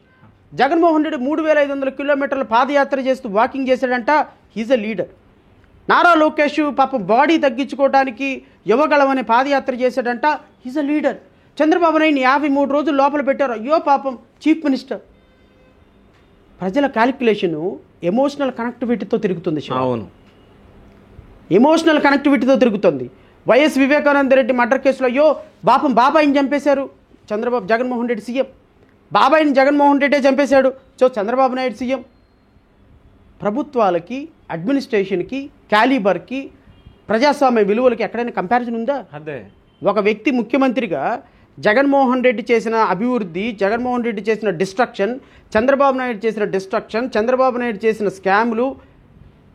అసలు నారాయణ ఎవడండి? ఎప్పుడైనా ఉన్నాడా రాష్ట్రంలో? గంటా శ్రీనివాసరావు ఏ రోజున ఉన్నాడా? పత్తిపాటి పుల్లారావు ఎవడన్నా వచ్చాడా? నిన్నటిదాకా మొన్న వైఎస్ఆర్సీపీ నాయకులుగా, ఎమ్మెల్యేలుగా, ఎంపీలుగా ఉండి తెలుగుదేశం నాయకులందరూ లోపల పెట్టిన ప్రతి లఫుట్ గాడికి టికెట్ ఇచ్చి ఈరోజు వాళ్ళందరినీ పార్టీలో జాయిన్ చేసుకొని ఈ రాష్ట్రంలో చాలామంది నిరుపేదల కోసం పనిచేసినటువంటి వాళ్ళందరినీ ఇగ్నోర్ చేసి 100 కోట్ల రూపాయల డబ్బులు తీసుకొని పార్టీకి టికెట్లు ఇచ్చిన మీకు మొరాలిటీ ఎక్కడుంది? మీరు మంచి లీడర్లు ఎట్టయితారు? కానీ ప్రజలకు కావాల్సింది వాళ్ళే. నేను అందుకని అంటున్నా, 3%, 6% ఉన్న ప్రజలు మీరు ఈ రాష్ట్రాన్ని శాసిస్తున్నారు. కానీ మేము 80% ఉన్నాం. బడుగు బలహీన వర్గాలు 80% ఉన్నాం. ఒక రోజుకి బద్దలు కొడతాం మీ యొక్క కోట. కానీ బడుగు బలహీన వర్గాలే పెత్తందారులకు కాలు పట్టుకుంటున్నారు కదా. ఎందుకు పట్టుకుంటారు? ఆల్టర్నేటివ్ లేక పట్టుకుంటారు శివ. ఓకే, ఎందుకు పట్టుకుంటారు? హైదరాబాద్ నుంచి వచ్చి జడా శ్రావణ్ కుమార్ ఎందుకు ఇంటర్వ్యూ చేశావు నువ్వు? ఈ రాష్ట్రంలో ఇంకా చాలా మంది నాయకులు ఉన్నారు కదా, వాళ్ళని ఎందుకు ఇంటర్వ్యూ చేయలేదు వెళ్ళి? Because someone has to feel that he's a leader. నేను అందుకే ఈరోజు మా ప్రజలు తెలుగుదేశం పార్టీ దగ్గర ఉండొచ్చు. మధ్యాహ్నం నేను నామినేషన్ వేయడానికి వెళ్ళాను. నేను కూర్చొని ఉన్నా. ఒక అతను నా దగ్గరికి వచ్చాడు. నమస్కారం సార్ అన్నాడు. నమస్కారం సార్ అన్న. కూర్చున్నా. సార్ నేను తెలుగుదేశం పార్టీలో చాలా కీలకమైన పదవిలో ఉన్నాను. పదవి ఏంది చెప్పను, పర్సన్ పేరు చెప్పను. నేను ఎస్సీ సామాజిక వర్గానికి చెందినవాడిని సార్. నా బిడ్డల మీద సాక్షి చేసి 2 బిడ్డల సాక్షిగా నేను ఒక మాట చెప్తాను సార్ మీకు అన్నాడు. చెప్పండి సార్ అన్న. ఎన్నో జన్మల పుణ్యం చేసుకుంటే మీలాంటి వాళ్ళు మా కులాల్లో పుడతారు సార్. 62 సంవత్సరాలు వండి మీ కాళ్ళు పట్టుకోకూడదు, కానీ ఆత్మగౌరవాన్ని నిలబెట్టే పోరాటం చేస్తున్న మీకు మీ కాళ్ళకి పాదాభివందనం చేసుకుంటున్నాను సార్. మిమ్మల్ని కలవాలని ఎన్నో రోజులు అనుకుంటున్నాను, బట్ ఈరోజు దొరికింది. చాలా సంతోషం. నా పేరు అడగొద్దు, నేనెవరో చెప్పను, బట్ తెలుగుదేశంలో చాలా కీలకమైన లీడర్ని. All the best sir. మేము ఒక పార్టీలో ఉండిపోయినాం, అక్కడే ఉండిపోతాం, ఇంక బయటకు రాలేమని చెప్పి వెళ్ళిపోయినాడు. నేను ఆ వ్యక్తిని ఏమనమంటారు చెప్పండి? ఇప్పుడు ఇలాంటి వ్యక్తులు ఆల్టర్నేటివ్ లేక ఉంటున్నారు శివ. అక్కడ రేపొద్దున జడా శ్రావణ్ కుమార్ 50 మంది ఎమ్మెల్యేలు ఓడించాడని చెప్పండి, కొంచెం పెరుగుతాడు. 2029లో 50 మందిని అసెంబ్లీకి నడిపిస్తాడని చెప్పండి. ఈ సోకాళ్ళు సుచరితాల దగ్గర నుంచి మొదలు పెట్టుకుంటే చివరి లాస్ట్ కాలం వరకు కూడా జడా శ్రావణ్ కుమార్ దగ్గర వచ్చి చేరుతారు. మీకు ఇంకో ఇంట్రెస్టింగ్ క్యాలిక్యులేషన్ చెప్తా. 2024లో జగన్మోహన్ రెడ్డి కనుక ముఖ్యమంత్రి అయితే, ఓకే, మీరు రాసి పెట్టుకోండి, జూన్ 4వ తారీఖున కౌంటింగ్ రోజున జగన్మోహన్ రెడ్డి ముఖ్యమంత్రి అయితే జూన్ 6వ తారీఖుకి తెలుగుదేశం పార్టీ క్లోజ్ అయిపోద్ది. ఓకే, 48 అవర్స్లో 48 అవర్స్లో తెలుగుదేశం పార్టీ క్లోజ్. పార్టీ ఆఫీసులు మొత్తం క్లోజ్ అయిపోతాయి. చరిత్రలో తెలుగుదేశం పార్టీ ఉండేదంట అని చెప్పుకోవాలి. అచ్చెన్నాయుడు దగ్గర నుంచి మొదలు పెట్టుకుంటే టాప్ 50, 500, 600 లీడర్లు మొత్తం బీజేపీలోకి వెళ్ళిపోతారు. Okay, replace. జనసేన బీజేపీలో మెర్జ్ అయిపోతుంది. కింద స్థాయిలో 3rd గ్రేడ్ 4th గ్రేడ్ నాయకులు ఉంటారు. వీళ్ళు జగన్మోహన్ రెడ్డి కేసులకు తట్టుకోవాలి అంటే, జగన్మోహన్ రెడ్డికి తట్టుకొని నిలబడాలి అంటే either they should join in YCP or they should join in Bharatiya Janata Party. So దళిత నాయకత్వం, ముస్లిం నాయకత్వం వీళ్ళకి తెలుగుదేశం జనసేన లేనప్పుడు, భారతీయ జనతా పార్టీలో వైసీపీలో జాయిన్ అవ్వలేని పరిస్థితి ఉన్నప్పుడు ఈ రాష్ట్రంలో పరిపాలనించే వాళ్ళని ఎదిరించగలిగిన శక్తి ఉన్న జడా శ్రావణ్ కుమార్ మాత్రమే ఆల్టర్నేటివ్. ఓకే. సో కాబట్టి 2024లో మనస్ఫూర్తిగా కోరుకుంటున్న ఎన్డీఏ ఓడిపోవాలి. ఈ రాష్ట్రంలో ఎప్పుడైతే తెలుగుదేశం పార్టీ, జనసేన పార్టీ సమాప్తం అయిపోతాయో మాలాంటి ఉద్యమ పార్టీలకి చాలా విపరీతమైనటువంటి ఒక మంచి ఒక వాట్ యు కాల్ దాట్ మంచి ఒక పరిస్థితులు అనుకూలంగా మొదలవుతాయి. సో నేను ఐఎమ్ హోపింగ్ సట్టన్లీ 2029లో నేను చాలా సీరియస్గా ఎమర్జ్ అవుతాను. ప్రజల సమస్యలను తీర్చి ప్రజలతో కనెక్టివిటీ పెంచుకొని 175 నియోజకవర్గాల్లో ఒక లీడర్షిప్ని పెంచుకొని ఒక రాజకీయంగా 50 మంది ఎమ్మెల్యేలని 2029లో అసెంబ్లీకి నడిపించాలనే లక్ష్యంతో పనిచేస్తాను శివ. సో అసలు మీ వెనక ఎవరున్నారు తెలుసుకోవచ్చు? వాస్తవం చెప్పాలి అంటే శివ, నా వెనుక ఉన్నది సంకల్పం. అది తప్ప నాకు ఎవ్వరు లేరు. నా బిడ్డలు సాక్షిగా చెప్తున్నాను. నా వెనుక ఉన్నది ఒక సంకల్పం మాత్రమే శివ. మీరు నమ్మరు, నేను 8,000 రూపాయలతోటి ఈ రాజకీయ పార్టీ స్థాపించాను. ఓకే, నమ్మమంటారా? అబ్సల్యూట్లీ. ఎందుకంటే నేను 8,000 రూపాయలు నా ఏటీఎంలో ఉన్నప్పుడు నా ఫ్రెండ్కి కాల్ చేసి 70,000 రూపాయలు అప్పు తీసుకున్నాను. అప్పు తీసుకొని ఈ రాజకీయ పార్టీ రిజిస్టర్ చేయించా. ఏ ఇయర్లో ఇది? 2022. 2022లో మీరు 2019లో పార్టీ స్థాపించాం. ఒక రాజకీయ పార్టీ, ముందడుగు ప్రజా పార్టీ. కరెక్ట్గా అప్పుడే రిజైన్ చేసి బయటకు వచ్చా. వచ్చాను. నేను సిపిఎస్లో ఉండటం వల్ల రూపాయి రాలా నేను రిజైన్ చేసినప్పుడు. ఓకే. సో జడ్జి పోస్ట్లో ఉన్నప్పుడు సహజంగా అదర్ ఇన్కమ్ ఉండదు కాబట్టి నాకు వచ్చేది నాకు సరిపోయేది. సో నేను 2019లో బయటకు వచ్చినప్పుడు నాకున్నటువంటి లిమిటెడ్ రిసోర్సెస్ తోటి నేను స్థాపించినటువంటి ఒక ఆర్గనైజేషన్. సో ఈ ఆర్గనైజేషన్కి 7,000 రూపీస్ నా దగ్గర ఉన్నాయి. ఒక 8,000 రూపీస్, ఒక 70,000 రూపీస్ బారో చేసుకుని ఆర్గనైజేషన్ స్టార్ట్ చేసి అలా వెళ్ళాం. 2019 ఎలక్షన్స్ అయిపోయినాయి. రూపాయి లేదు చేతిలో, ఏం చేయాలో అర్థం కావటంలా. దెన్ నాకు తెలిసినటువంటి విద్య ప్రాక్టీస్ మాత్రమే. Then I started practice. 2019 August 23వ తారీఖున మొదటిసారిగా హైకోర్టులో అడుగుపెట్టిన. ఇప్పటికీ 5,000 కేసులు ఫైల్ చేశారు. మీరు నమ్ముతారో లేదో, అరౌండ్ 20 crores నేను సంపాదించాను ప్రాక్టీస్లో.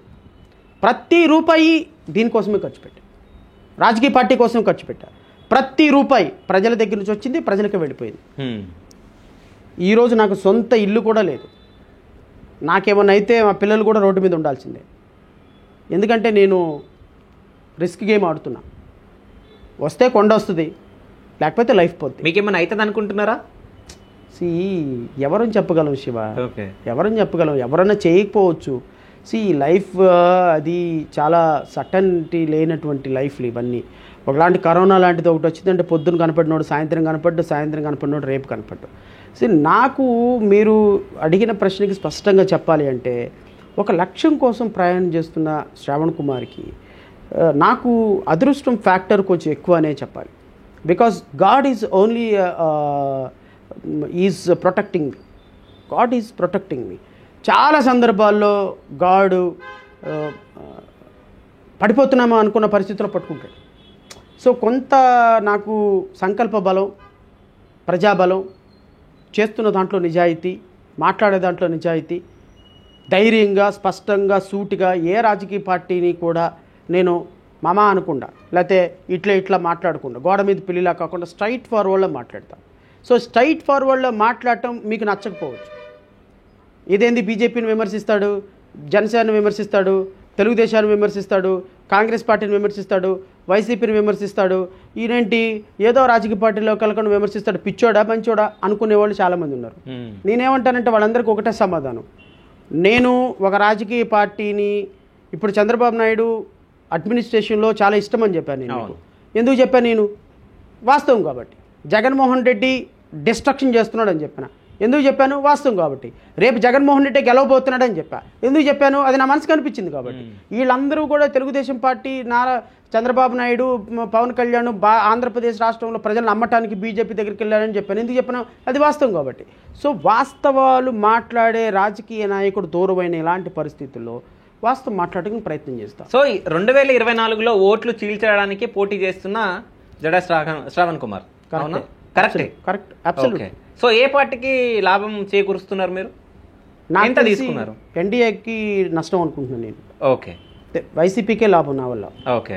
ఎందుకంటే నేను ఓటు చీల్చేది anti incumbency voting Shiva. Okay. అంటే ప్రభుత్వ వ్యతిరేకత ఓటింగ్ మాత్రమే నాకు వస్తుంది. జడా శ్రావణ్ కుమార్ అనేటువంటి వ్యక్తి లేకపోతే ప్రభుత్వ వ్యతిరేక ఓటింగు నారా లోకేష్కి, ఎన్డీఏ ప్రభుత్వానికి, కూటమికి ఫ్లో అవుతుంది. సో నేను కానీ నా అభ్యర్థులు కానీ ఉన్న చోట వైసీపీకి ఓటు వేయకూడదు అనుకొని వెనక్కి తిరిగి నుంచొని జంక్షన్లో నుంచున్నవాడు ఎవరికి వేద్దాము? శ్రావణ్ కుమార్కి వేద్దామా? 5 ఏళ్ళ నుంచి ఫైట్ చేశాడు బాగానే, వేద్దామా ఒక ఓటు? లేకపోతే తెలుగుదేశానికి వేద్దామా? లేకపోతే బీజేపీకి వేద్దాం? బీజేపీకి వేద్దామా, తెలుగుదేశంకి వేద్దామా, జనసేనకి వేద్దామా? వీళ్ళకి వేస్తే వీళ్ళు గెలుస్తారేమో. జడా శ్రావణ్ కుమార్ పాపం ఫైట్ చేశాడు, ఒక ఓటు వేద్దామా? సో ఒక 1000లో ఒక ఓటు అయినా పడే అవకాశం జడా శ్రావణ్ కుమార్. జడా శ్రావణ్ కుమార్ కూడా ప్రభుత్వం పైన డిస్ట్రాక్షన్ చేస్తుందని మాట్లాడి ఆ ప్రభుత్వమే విన్ అవ్వాలని ఓట్లు చీలుస్తుంది కదా. రాజకీయంలో నేను సర్వే అవ్వాలని చూస్తాను కానీ ఎవడు ఓడిపోతున్నాడు, ఎవడు గెలుస్తున్నాడో నాకెందుకు? నీ ఎగ్జిస్టెన్స్ నీకు కావాలి కానీ. ఓకే. రన్నింగ్ రేస్ లో 10 మంది ఉన్నారు. రాజకీయాలలో ఉన్నది జనాలకు సేవ చేయాలని మీరే అన్నారు. That's all. అవునా? అవును. సో జనాలకు అన్యాయం జరుగుతుంది కదా. మరి ఎందుకు జరుగుతుంది? ఇప్పుడు 2024లో జగన్ విన్ అవుతే మీరే అన్నారు కదా డిస్ట్రక్షన్ అవుతుంది. అన్యాయం జరుగుతుంది అనుకున్నప్పుడు ప్రధాన రాజకీయ మన ఎవరికైతే ఎఫెక్ట్ జరుగుతుందో ఆ పార్టీలు వచ్చి అడగాలి నన్ను. ఓకే సార్ శ్రావణ్ కుమార్ గారు మీరు పోటీ చేయటం వల్ల నాకు పవన్ కళ్యాణ్, చంద్రబాబు నాయుడు ఎందుకు గెలిచారు? ఓకే. ఎందుకు గెలిచారు శివ? 21 సీట్లు ఎందుకు తీసుకున్నాడు పవన్ కళ్యాణ్? రీజన్ ఏంటి చెప్పండి? పవన్ కళ్యాణ్ ఎందుకు అంటున్నాడు? ప్రభుత్వ వ్యతిరేక ఓటింగ్ చేయలనివ్వను, ప్రభుత్వ వ్యతిరేక ఓటింగ్ చేయలనివ్వను అని మీ ఇద్దరు మిలాఖత్ అయ్యారు. మేము చేల్చగలము అని మీకు నమ్మకం లేదు కాబట్టి నా రాజకీయ భవిష్యత్తు, రాజకీయ ఎగ్జిస్టెన్స్లో 10 మంది రన్నింగ్ రేస్లో పాల్గొన్నప్పుడు నేను గెలవాలనే ప్రయత్నం చేస్తాను. అయితే ఈ ఇంటర్వ్యూ తర్వాత ములాఖాత్ అవుదాం రండి అని అంటే వెళ్తారా మీరు? ఆ స్టేజ్ దాటిపోయింది శివ. ఓకే. అంటే సీట్ల సర్దుబాటు అయిపోయింది. మా ఒక అమ్మాయిని ప్రేమించారు మీరు. ఓకే.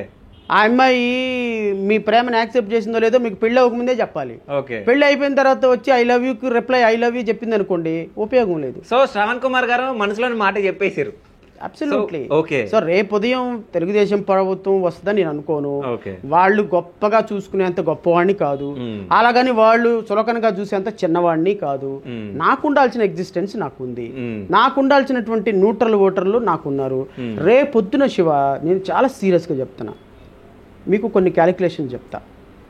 2024లో 2022-23లో కర్ణాటకలో జరిగిన ఎలక్షన్లో గాలి జనార్దన్ రెడ్డికి టికెట్ ఇవ్వకపోవటం వల్ల ఆయన కొత్త పార్టీ పెడితే 58 స్థానాల్లో 1000 లోపు ఓట్లతో భారతీయ జనతా పార్టీ ఓడిపోయింది. ఉత్తరప్రదేశ్లో 182 సీట్లతో 1000 లోపు భారతీయ జనతా పార్టీ గెలిచింది. అంటే మీకు గెలుపుకి ఓటమికి మీరు ఏ సర్వే అయినా చూసుకోండి, జగన్మోహన్ రెడ్డికి, వైఎస్ఆర్సీపీకి, తెలుగు ఎన్డీఏ కూటమికి 48.3%, 4% ఎన్డీఏ కూటమి అయితే 50.2% జగన్మోహన్ రెడ్డి ఉన్నాడు. సో జగన్మోహన్ రెడ్డికి అండ్ వైఎస్ఆర్సీపీకి వైఎస్ఆర్ ఎన్డీఏ కూటమికి ఇద్దరికి కూడా 1.2%, 2% ఓటింగ్ తేడాతో ఇద్దరు కూడా కొట్టుకులాడుతున్నారు. సో 2%, 1.5% ఓటింగ్ శాతం తగ్గుతున్న ఇలాంటి పరిస్థితుల్లో రేపు జడా శ్రావణ్ కుమార్ లాంటి వ్యక్తి వచ్చి ఎన్డీఏ కూటమిలో నుంచి రేపొద్దున 1.5%, 2%, 3% ఓటింగ్ తీసుకొచ్చుకోగలిగితే ఖచ్చితంగా దీని ఇంపాక్టు తెలుగుదేశం పార్టీ మీదే పడుతుంది. ఓకే. సో అంటే మీరు అనుకున్నది నెరవేరుతుంది. అంటే నెక్స్ట్ జగన్మోహన్ రెడ్డి విన్ అవుతారు, దాని తర్వాత టీడీపీ పార్టీ కొలాప్స్ అవుతుంది, దాని తర్వాత మీరు సెకండ్ ప్లేస్కు వస్తారు అని చెప్పి మీరు ఊహించుకున్నారు, అది జరగబోతుంది అంటారు. అవునా? పొలిటికల్గా నా హోప్ అది. ఓకే. జరుగుతుందో లేదో నాకు తెలియదు. ఓకే. పొలిటికల్గా నేను ఏమి జరగాలి, నేను ఎలా గెలవాలి అని ఆలోచిస్తాను కానీ ఇంకో పార్టీ ఓడిపోద్దా చచ్చిపోద్దా నాకు ఆలోచన లేదు. But I can predict something. Okay. That NDA కూటమి ఇలా జరుగుతుంది, ఇలా చేస్తుంది, ఇలా చేస్తుందని నేను ప్రిడిక్షన్ చేయగలను. ఆ ప్రిడిక్షన్ చేసే అంశాలలోనే నేను గెలవాలనుకుంటున్నాను. సరే, ఇప్పుడు నేను ఒక క్వశ్చన్ అడుగుతా. ఇప్పటికిప్పుడు మీ దగ్గర ఎంత ఆస్తుందంటే మీరు ఎంత చెప్తారు? 0. నిజం చెప్పండి. అబ్సల్యూట్లీ. మీరు నా ఎలక్షన్ అఫిడవిట్ చూసుకోండి సార్. ఓకే. నా పేరు మీద ₹1 ఏ నాయకుడు కూడా ఎంత పైస ఉందో ఎవరు పెట్టరు, నిజాలు పెట్టరు అందులో. శివ, ఎలక్షన్ కోసం నేను ఈ ఎలక్షన్ ప్రాసెస్లో 5 సంవత్సరాల నుంచి నేను ప్రతి సంపాదించిన ప్రతి రూపాయి నేను ఖర్చు పెట్టేశాను. ఎప్పటికప్పుడు ఖర్చు పెట్టేశాను. ఇప్పుడు ఎలక్షన్ టైంకి వచ్చేసరికి రూపాయి లేదు నా దగ్గర. ఏం చేయాలి? 5 సంవత్సరాలు కష్టపడిందంతా ప్రజలకు పెట్టి ఈరోజు ఖాళీగా కూర్చోవాలా? ఎందుకు అంటే ఈరోజు నేను ఈ రోజు కోసమే 5 సంవత్సరాలు ఫైట్ చేసింది, ఎలక్షన్ ప్రాసెస్లో పార్టిసిపేట్ చేయాలని. సో ఖచ్చితంగా ఈరోజు అప్పు తీసుకొచ్చి రాజకీయాలు చేయాల్సిన పరిస్థితి ఉంది. లేకపోతే నువ్వు 5 సంవత్సరాలు చేసిన ఫైటింగ్ ఉపయోగం లేదు. సో నేను ఈరోజు ఖర్చు పెట్టే ప్రతి రూపాయి నేను బారో చేసి అప్పు తీసుకొచ్చి చేస్తున్నటువంటి పోరాటం తప్ప ఏ రాజకీయ పార్టీ ₹1 ఇవ్వదు. సరే, ఎంత అప్పు తీసుకొచ్చారు? నేను ఇప్పటికిప్పుడైతే నాకు తెలిసి ఒక ₹15 లక్షల అప్పు తీసుకొచ్చాను. ఓకే. నాకున్న ఇన్ఫర్మేషన్ ఏమొచ్చిందంటే, సో జడ శ్రావణ్ కుమార్ గారు 175 మందిని నిల్చోబెడుతున్నారు. సో వాళ్ళకి ఒక్కోవరికి 5-5 లక్షలు ఇస్తున్నారు. అడగండి ఎవరినైనా మీరు. నాకు ఇన్ఫర్మేషన్ కనీసం ₹50,000 కూడా, ₹10,000 కూడా నన్ను హెల్ప్ అడిగితే చేయలేని పరిస్థితిలో ఉన్నానని నేను చెప్పిన. ఎందుకంటే ఇప్పుడు 5 లక్షలు కాదు శివ, వాళ్ళకి లెజిటిమేట్ ఎక్స్పెండిచర్ ఎంతైతే ఎలక్షన్ కమిషన్ పర్మిట్ చేస్తుందో అంత అమౌంట్ నాకు ఇవ్వాలని ఉంది. రైట్ నౌ నాకు ఇవ్వాలని ఉంది వాళ్ళందరికీ. కానీ ఆర్థిక పరిస్థితి అంత సపోర్ట్ చేయనప్పుడు, నాకు నేనే స్ట్రగుల్ ఫర్ ఎగ్జిస్టెన్స్ అయినప్పుడు వాళ్ళకి కూడా ఇచ్చే పరిస్థితి నాకు లేదు. ఏమో మీ దయ వల్ల, మీ నోటి చలవ వల్ల ₹5 లక్షల ఇచ్చే కెపాసిటీ వచ్చిందనుకోండి, ఖచ్చితంగా 5,000 కాదు 10,000 ఓట్లు చీలుస్తాం. వచ్చిందంట. ఇండైరెక్ట్ గా మీరు ఇంటి ఇస్తున్నారు వేరే వాళ్ళకి. అవన్నీ అబద్ధాలు. ఓకే. వాటి వల్ల ఇచ్చే పార్టీలు ఎవరు కూడా డబ్బులు ఇచ్చిన పార్టీని ఈ విధంగా తిడితే ఊరుకోరు. ఓకే. ఎగిరి తంతారు. నాటకాలు ఆడతారు కదా ఈ మధ్య. రాజకీయాలు అంటే నాటకాలు. నిజం చెప్పాలంటే జనాలకి, పబ్లిక్ కి ఎంటర్టైన్మెంట్ ఎక్కడ ఎవరికి ఉపయోగం శివ అంటున్నా నేను. ఓకే. ఎవరికి ఉపయోగం? ఇప్పుడు ఒక పక్క జగన్మోహన్ రెడ్డి, ఇప్పుడు నేను తెలుగుదేశం పార్టీ ఎన్డీఏ కూటమికి నష్టం చేస్తున్నా. ఎన్డీఏ కూటమికి నష్టం చేస్తున్నానని జగన్మోహన్ రెడ్డి ఇస్తాడని అనుకుంటున్నారా మీరు? నా వల్ల నష్టం ఎవరికి? ఎన్డీఏ కూటమికి. జగన్మోహన్ రెడ్డి ఎందుకు ఇస్తాడు? పోనీ ఎన్డీఏ కూటమి డబ్బులు ఇస్తే నేను ఏమైనా విత్డ్రా అవుతున్నానా? కూటమి కంటే హైలైట్గా ముందుకెళ్తున్నా. రాజకీయాలు ఇండిపెండెంట్ ప్రాసెస్ తోటి మేము చేయాలనుకున్నప్పుడు శివ, ఈ ఎలిగేషన్స్ ఫేస్ చేయాల్సిందే. అంతేగాని దీనికి మేము అస్యలో అతీతులం అని నేను చెప్పను. ఖచ్చితంగా రాజకీయాల్లో ఎలిగేషన్స్ వస్తాయి. ఈ ఎలిగేషన్స్ వచ్చినాయి అంటేనే జడా శ్రావణ్ కుమార్ 100 కోట్లు 300 కోట్లు తీసుకునే స్థాయిలో ఉన్నాడు అని సమాజం నమ్మింది అంటేనే నీకు గెలిచినట్టు కదా. ఓకే. సో నమ్మిందంటేనే గెలిచినట్టు అంతేనా? మరి నీకు ఆ స్థాయి ఉందని ప్రపంచం గుర్తించినట్టే కదా. జగన్మోహన్ రెడ్డి నీకు 300 కోట్లు, చంద్రబాబు నాయుడు 300 కోట్లు ఇస్తున్నాడు అంటే నువ్వు అంత వర్త్ ఉన్నవాడు అని నిన్ను గుర్తించితేనే కదా నా మీద ఎలిగేషన్ వచ్చేది. తిడుతున్నట్టు కాదు. ఎట్లా వద్ది? సాధారణంగా రోడ్డు మీద పోయేవాడిని అడుగుతారా? అడగరు కదా. పవన్ కళ్యాణ్కి 1000 కోట్లు ఇచ్చాడు చంద్రబాబు నాయుడు అని టాకు. అంటే పవన్ కళ్యాణ్ వాల్యూ 1000 కోట్లు, జడా శ్రావణ్ కుమార్ కి 300 కోట్లు అనేది మీరు అడిగారు. ఆఫ్ కోర్స్ ఎవడో అనుకోబోతే మీరు అనరు. సో ఇది కూడా నాకు ప్రివిలేజే అంటున్నాను. నన్ను కూడా గుర్తించి 300 కోట్లు నాకు ఇవ్వగలిగిన స్థాయిలో ఉన్నారని మీరు నమ్మినా, సమాజం నమ్మినా, I would feel very happy. Okay. కానీ ఇచ్చిరాని మాత్రం ఒప్పుకోరు. ఎందుకు ఒప్పుకోవాలి? అది వాస్తవం కానప్పుడు శివ. ఓకే. వాస్తవం కానప్పుడు మీరు ఎందుకు ఎంజాయ్ చేస్తున్నారు? అది ఏది? ఇప్పుడు 300 కోట్లు నాకు నా రేట్ అన్నట్టు. ఇప్పుడు ఎవరో అన్నట్టు ఊహ అంటే ఎవరా ఊహ అని బ్రహ్మానందం అంటది కదా. ఆ ఊహే ఎంత బాగుంది అన్నట్టు అదైనా ఎంజాయ్ చేయని నన్ను. అట్లీస్ట్ ఊహ నాకెట్టు రావు, కనీసం ఊహనైనా ఎంజాయ్ చేయవచ్చు కదా. Let it be enjoy. Okay. ఇంకో క్వశ్చన్, అంటే దీని గురించి నేను మాట్లాడలే. సో ఆంధ్రప్రదేశ్ ని విడదీసిన పార్టీ కాంగ్రెస్ పార్టీ, అవునా? సో కాంగ్రెస్ పార్టీ ఏ స్థాయిలో ఉంది? షర్మిలది ఎట్లా పనిచేస్తుంది ఇప్పుడు ఇక్కడ ఆంధ్రాలో? Congress party is dead body. Okay. Dead బాడీకి నువ్వు కొత్త చొక్కా వేసి సెంటు కొడితే ఉపయోగం లేదు. ఓకే. సో డెడ్ బాడీని మోయాలి అని చూస్తున్నటువంటి ఇంకో dead body Sharmila. Okay. So ఆమెడికి ప్రాణం ఉంది కానీ కాన్సెప్ట్ లేదు, వ్యక్తిత్వం లేదు. సో డిపాజిట్ కూడా రాని వ్యక్తి షర్మిల. ఆవిడకే డిపాజిట్ రాకపోతే ఇంకా ఆ పార్టీలో వాళ్ళకి డిపాజిట్ వస్తుంది. So Congress party as far as Andhra Pradesh is concern there is no party at all. It is nothing but a zero. Okay. Shravan Kumar గారు ఎప్పుడైనా ఏడవడం జరిగిందా? అడగటం జరిగింది అంటే వెరీ రీసెంట్గానే ఏడ్చాను. ఓకే. ఎందుకంటే ఎలక్షన్ ప్రాసెస్లో ఉన్న 175 మంది అభ్యర్థులు నిలబెట్టాలని ఉన్నా, ఆర్థికంగా చాలా కష్టపడుతున్నా, వీళ్ళు చూస్తేనేమో విపరీతంగా డబ్బులు ఖర్చు పెట్టి కోట్ల రూపాయలు ఖర్చు పెట్టి ప్రజలను కొనేస్తున్నారు. నా ఇంట ఒక 10 మంది వస్తే సాయంత్రానికి వాళ్ళని కొనేస్తున్నారు. ఎలా తట్టుకొని నిలబడాలి? నా దగ్గర డబ్బు లేదు, ఆశయం ఉంది, సపోర్ట్ చేసేవాళ్ళు లేరు. ఒక అతనుకి 10 లక్షల రూపాయలు అప్పు అడిగిన, చాలా మంచి మిత్రుడు. ఇస్తాను శ్రావణ్, భలేవాడు, నీకే ఒప్పత్తి ఎవరికి ఇస్తాను అన్నాడు. అన్న తర్వాత సరే రేపు రా అన్నాడు. ఆ నైట్ అతనికి తెలిసింది నేను నారా లోకేష్ మీద కంటెస్ట్ చేస్తున్నానండి. ఓకే.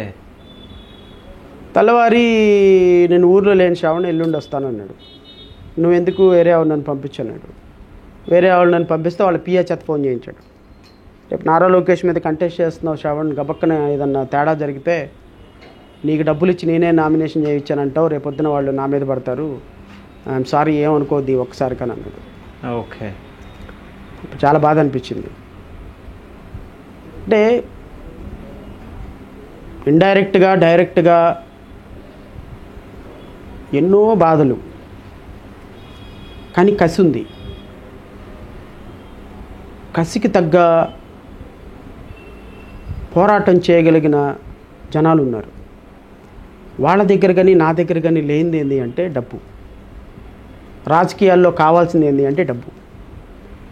ఎక్కడ ఓడిపోతానో నేను భయం, ఎక్కడ గెలవలేనోనేమోనని భయం, ఎక్కడ నా చుట్టూ ఉన్నవాళ్ళు నేను ఓడిపోతే వెళ్ళిపోతారేమోనని భయం. ఈ భయాల్లో నుంచే ఏడుపు వస్తుంది. ఒక సందర్భంలో ఏడవాల్సి వస్తుంది. మళ్ళీ నాకు నేనే ధైర్యం చెప్పుకోవాలి. వెతకాలి దారులు, ఎడారిలో ఒయాసిస్ లాగా వెతకాలి. వెతుకుతున్నా, ఇంకో 30 సంవత్సరాలు వెతుకుతా, ఎన్ని సంవత్సరాలైనా వెతుకుతా, అలసిపోను. ఎందుకంటే అలసిపోయేవాడు నాయకుడు కాదు.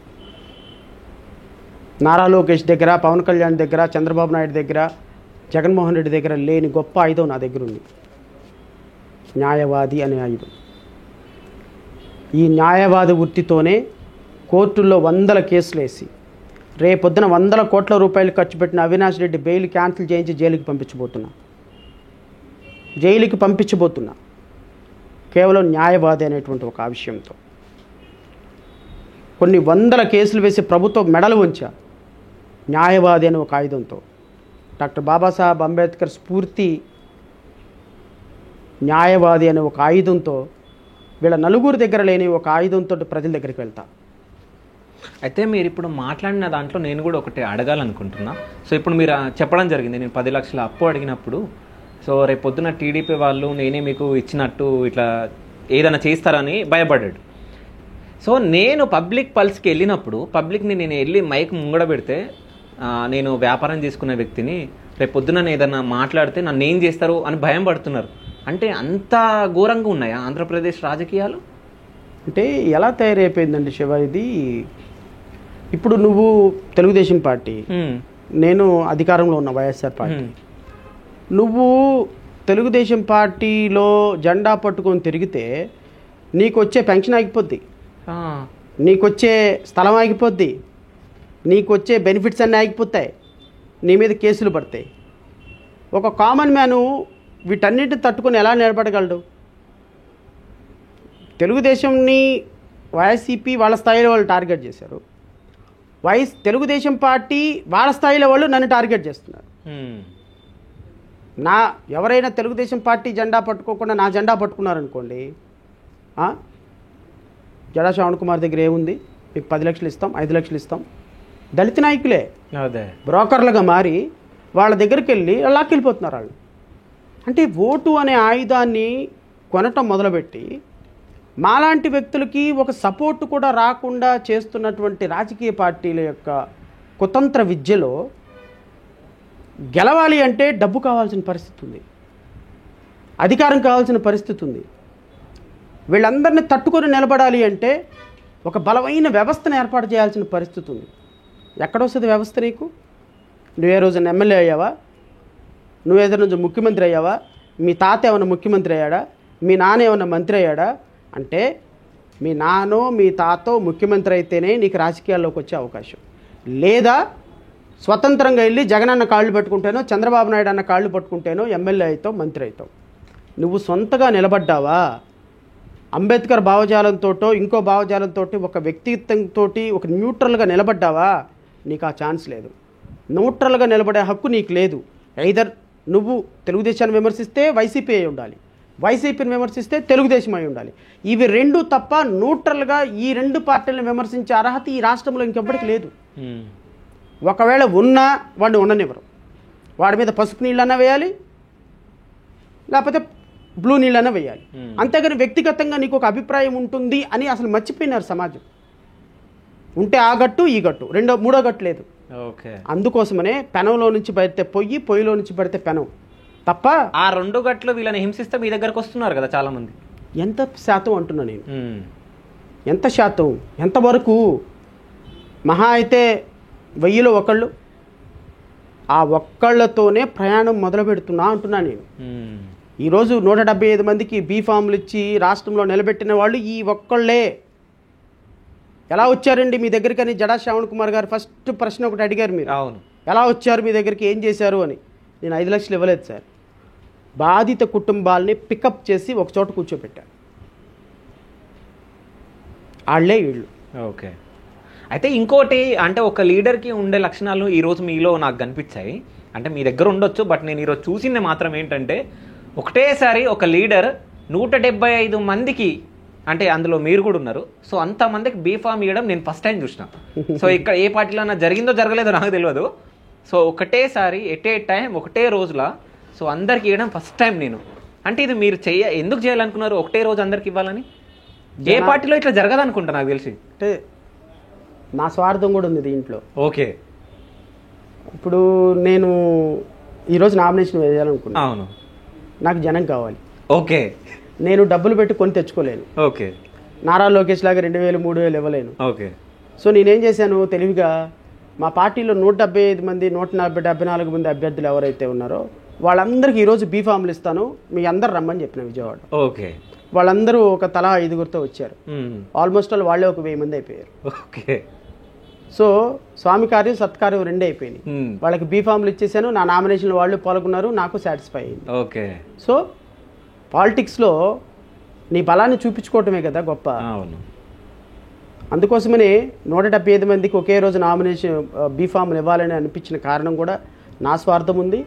వాళ్ళ అధినేత నామినేషన్లో పాల్గొన్నామన్న తృప్తి వాళ్ళకి ఉంది. సో మాకు both way we will be benefited. Okay.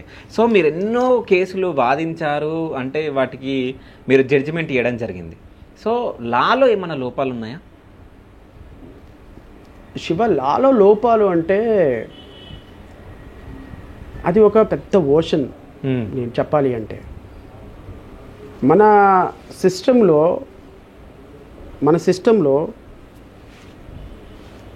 చాలామంది లా లొసుగుల్ని అడ్డం పెట్టుకొని తప్పించుకుంటున్నారు అనుకుంటాం, కానీ మన సిస్టమ్కి ఇదే కరెక్టు.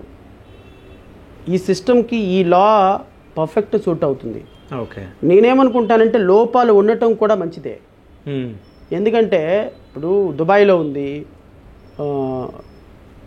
పంటికి పన్ను కన్నుకు కన్ను సిద్ధాంతం. ఒకటి చెయ్యి నరికితే చెయ్యి నరికేమని సిద్ధాంతం. మన అడ్వర్సరీ సిస్టంలో వ్యవస్థలో ఒక తప్పు చేసినటువంటి వ్యక్తికి రెఫర్మేటివ్ థియరీలో వాళ్ళని మార్చడానికి చేసేటువంటి సిస్టంలో లొసుకులు ఉన్నాయని భావిస్తున్నారు. ఇప్పుడు దస్తగిరి ఉన్నాడు, దస్తగిరిని చాలా క్లోజ్గా అబ్జర్వ్ చేస్తే దస్తగిరి అంత మంచోడు ఇంకోటి ఉండడు. ఈవెన్ చీమకు కూడా హాని చేయడు. But somewhere it happened. అతను ఆ రోజు అలా చేశాడు కదా, చేసి ఉండొచ్చేమో అని ఆ దృష్టితో మనం చూడకూడదు. సో లా అనేది ఇలాంటి సిస్టమ్ ఉంది కాబట్టే చాలా ల్యాక్యునస్ ఉన్నాయి. ఆ ల్యాక్యునస్ అన్నీ for the benefit of a person, మారే అవకాశం ఇద్దామనేటువంటి ఒక థీరీకి బేస్ చేసుకొని ఉంటాయి. కాబట్టి ఐ డోంట్ ఫైండ్ నేను ఏదో పెద్ద లాకినాస్ ఉన్నాయని అయితే నేను చెప్పలేదు. అంటే ఉన్నాయని చెప్పరు, ఉన్నా అవి పెద్ద ఇంపాక్ట్ అవుతాయని నేను చెప్పలేను, కానీ ఉన్నాయి మాత్రం నిజం, చాలా ఉన్నాయి. ఒకటేంటి 100 లాకినాస్ సిస్టమ్. సో వాటిని చేంజ్ చేసే ఛాన్స్ ఉందా? ఎందుకంటే ఒక అమాయకులకి కూడా శిక్షలు పడుతున్నాయి ఈ మధ్య. అమాయిలకి శిక్ష పడుతుంది పక్కన పెడితే, తప్పు చేసిన వాడు తప్పించుకుంటున్నాడు. అదే కదా అంటే నేను అది రివర్స్ చెప్పా. తప్పు చేసుకుంటున్నవాడు తప్పించుకుంటున్నాడు. బట్ సిస్టమ్ మారుతుంది, ఒక సందర్భంలో మారాలి కూడా. మాలాంటి వ్యక్తులు పరిపాలకులు అయితే మారుస్తారు శివ, ఖచ్చితంగా మారుస్తారు. ఎందుకంటే ఎడ్యుకేషన్ సిస్టమ్ మారాలి, అడ్మినిస్ట్రేషన్ మారాలి, లా అండ్ ఆర్డర్ మారాలి. ఇవన్నీ కూడా రాజకీయ నాయకులు వీళ్ళు సో కాల్డ్ షూడో పొలిటీషియన్స్ వస్తే అవదవు. జగన్మోహన్ రెడ్డి వస్తాడు, జగన్మోహన్ రెడ్డి వస్తే రేపొద్దున ఎమ్మెల్యే 100 కోట్లు ఖర్చు పెట్టుకుని వస్తాడు. 100 కోట్లు ఖర్చు పెట్టిన ఎమ్మెల్యే రేపొద్దున అక్కడ నెలకి 10 కోట్లు సంపాదించాలి, సంవత్సరానికి 100 కోట్లు సంపాదించాలి. లేకపోతే జగన్మోహన్ రెడ్డిని అడిగాడు అనుకో, బాగుందండి మీ 100 కోట్లు ఖర్చు పెట్టి మేము వచ్చాము, అక్కడ ఇల్లీగల్ మైనింగ్ చేయకపోతే ఎట్లా, ఇసుకలో డబ్బులు లాక్కోపోతే ఎట్టా, ట్రాన్స్ఫర్లకు డబ్బులు తీసుకోపోతే ఎట్టా. సో ట్రాన్స్ఫర్లకు డబ్బులు తీసుకొని ఒక 70 లక్షల రూపాయలు ఎస్ఐ పే చేసి వస్తాడు, ఒకవేళ ₹1 కోటి 80 లక్షలు పే చేసి సిఐ వస్తాడు. సిఐ నీ మీద నేను మిమ్మల్ని తిడితే నా మీదే కేసు పెట్టకుండా మీ మీద కేసు పెట్టి నా దగ్గర నుంచి ₹1,00,000 తీసుకుంటాడు. సిఐ వెళ్ళి ఎమ్మెల్యేని అడుగుతాడు, బాధితుడు వెళ్ళి ఎమ్మెల్యేని అడుగుతాడు. ఎమ్మెల్యే సిఐని అడిగితే అవును సార్ మరి 80 లక్షలు కట్టి వచ్చాను మీకు, మరి నేను డబ్బు సంపాదించుకోవద్దా అంటాడు. ఎమ్మెల్యే ఏమంటాడు, నేను 80 లక్షలు తీసుకున్నాను కదా నీ ఇష్టం వచ్చింది నువ్వు చేసుకోవా అంటాడు. సీఎంకి వెళ్ళి కంప్లైంట్ చేశాడు అనుకో బాధితుడు, సీఎం ఎమ్మెల్యేని అడుగుతాడా? అడగడు. ఎందుకు అంటే నేను 100 కోట్లు ఖర్చు పెట్టి గెలిచానా, నువ్వేంటే నన్ను అడుగుతావేంటి, మా ఇష్టం మేము చేసుకుంటాం అంటాడు. It is interlinked system. So corruption ఈ స్థాయిలో ఇలా రింగులుగా ఉన్నప్పుడు ఎక్కడ డిస్కనెక్ట్ చేయాలి చెప్పు నువ్వు? అవును, ఒక్క పరిపాలకుడు డిస్కనెక్ట్ చేయగలడు. సో అట్లాంటి పరిపాలకుడు అంటే అట్లాంటి వ్యక్తి, పరిపాలించే వ్యక్తి రావాలని చెప్పేసి నేను కోరుకుంటున్నా. అలాంటి వ్యక్తి నేనే, నాకు ఒక అవకాశమేనని కోరుకుంటున్నాను నేను కూడా. ఓకే, సో అంటే మనం చెప్పుకుంటే కాదు, జనాలు కూడా అనుకోవాలి. నో ఆకలి అవుతున్నప్పుడు అమ్మ దగ్గరికి వెళ్ళి అమ్మ అన్నం పెట్టని అడగాలి, లేకపోతే తల్లికి తెలియదు ఓకే ఆకలి అవుతుందని. నేను కూడా మంచివాడిని నేనే చెప్పుకోవాలి ప్రజల దగ్గరికి వెళ్ళి, అమ్మ నేను మంచివాడిని, నేను బాగా పరిపాలిస్తాను, నాకు ఒక అవకాశం ఇవ్వండి, నేను తప్పు చేయను, తప్పు చేసిన వాడిని ఊరుకోను, నేను ఎక్కడ డబ్బులు తీసుకున్న వాడిని ఊరుకోను, నేను కులం మతం ప్రాంతం అని లేకుండా పరిపాలన చేస్తాను, చదువుకున్న వాడికి ఉద్యోగం వచ్చేటట్టు చేస్తాను, అప్పులు చేయను, రాష్ట్రంలో పరిశ్రమలు తీసుకొస్తాను, అందరితో బాగా మాట్లాడతాను, వాళ్ళందరినీ కూడా ఈ రాష్ట్రంలో పరిశ్రమలు పెట్టి యువతకి ఉద్యోగాలు కల్పించి మిగతా రాష్ట్రాల్లో ఆంధ్రప్రదేశ్ రాష్ట్రాన్ని గొప్పగా తీసుకెళ్తాను, నాకు ఒక అవకాశమే నేను అడగాలి కదా. అడగకపోతే ప్రజలు ఎట్లా వింటారు? ఓకే, నీలాంటి వాళ్ళకి తెలుస్తుందేమో, శ్రవణ్ కుమార్ రోజు టీవీలో మాట్లాడతాడు కాబట్టి, కానీ సామాన్యమైన ప్రజలకు తెలియదు కదా, వాళ్ళ దగ్గరికి వెళ్ళి మనం అడగాలి. సో ఫైనల్గా కొంతమంది లీడర్ల పేర్లు చెప్తా, వాళ్ళ గురించి 1 వర్డ్లో చెప్పండి. So CM Jaganmohan Reddy, waste fellow. Modi గారు, the worst fellow. Chandrababu Naidu, somehow better. Lokesh, the robust leader. Pawan Kalyan, most inconsistent fellow. Balakrishna, comment చేయడానికి అర్హత లేని వ్యక్తి. రోజా,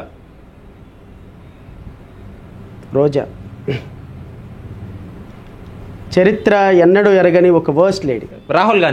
Rahul Gandhi, lazy fellow. Sonia Gandhi, doesn't know anything. KCR, the best leader. KTR, intelligent leader. Sujana Chowdary, money man.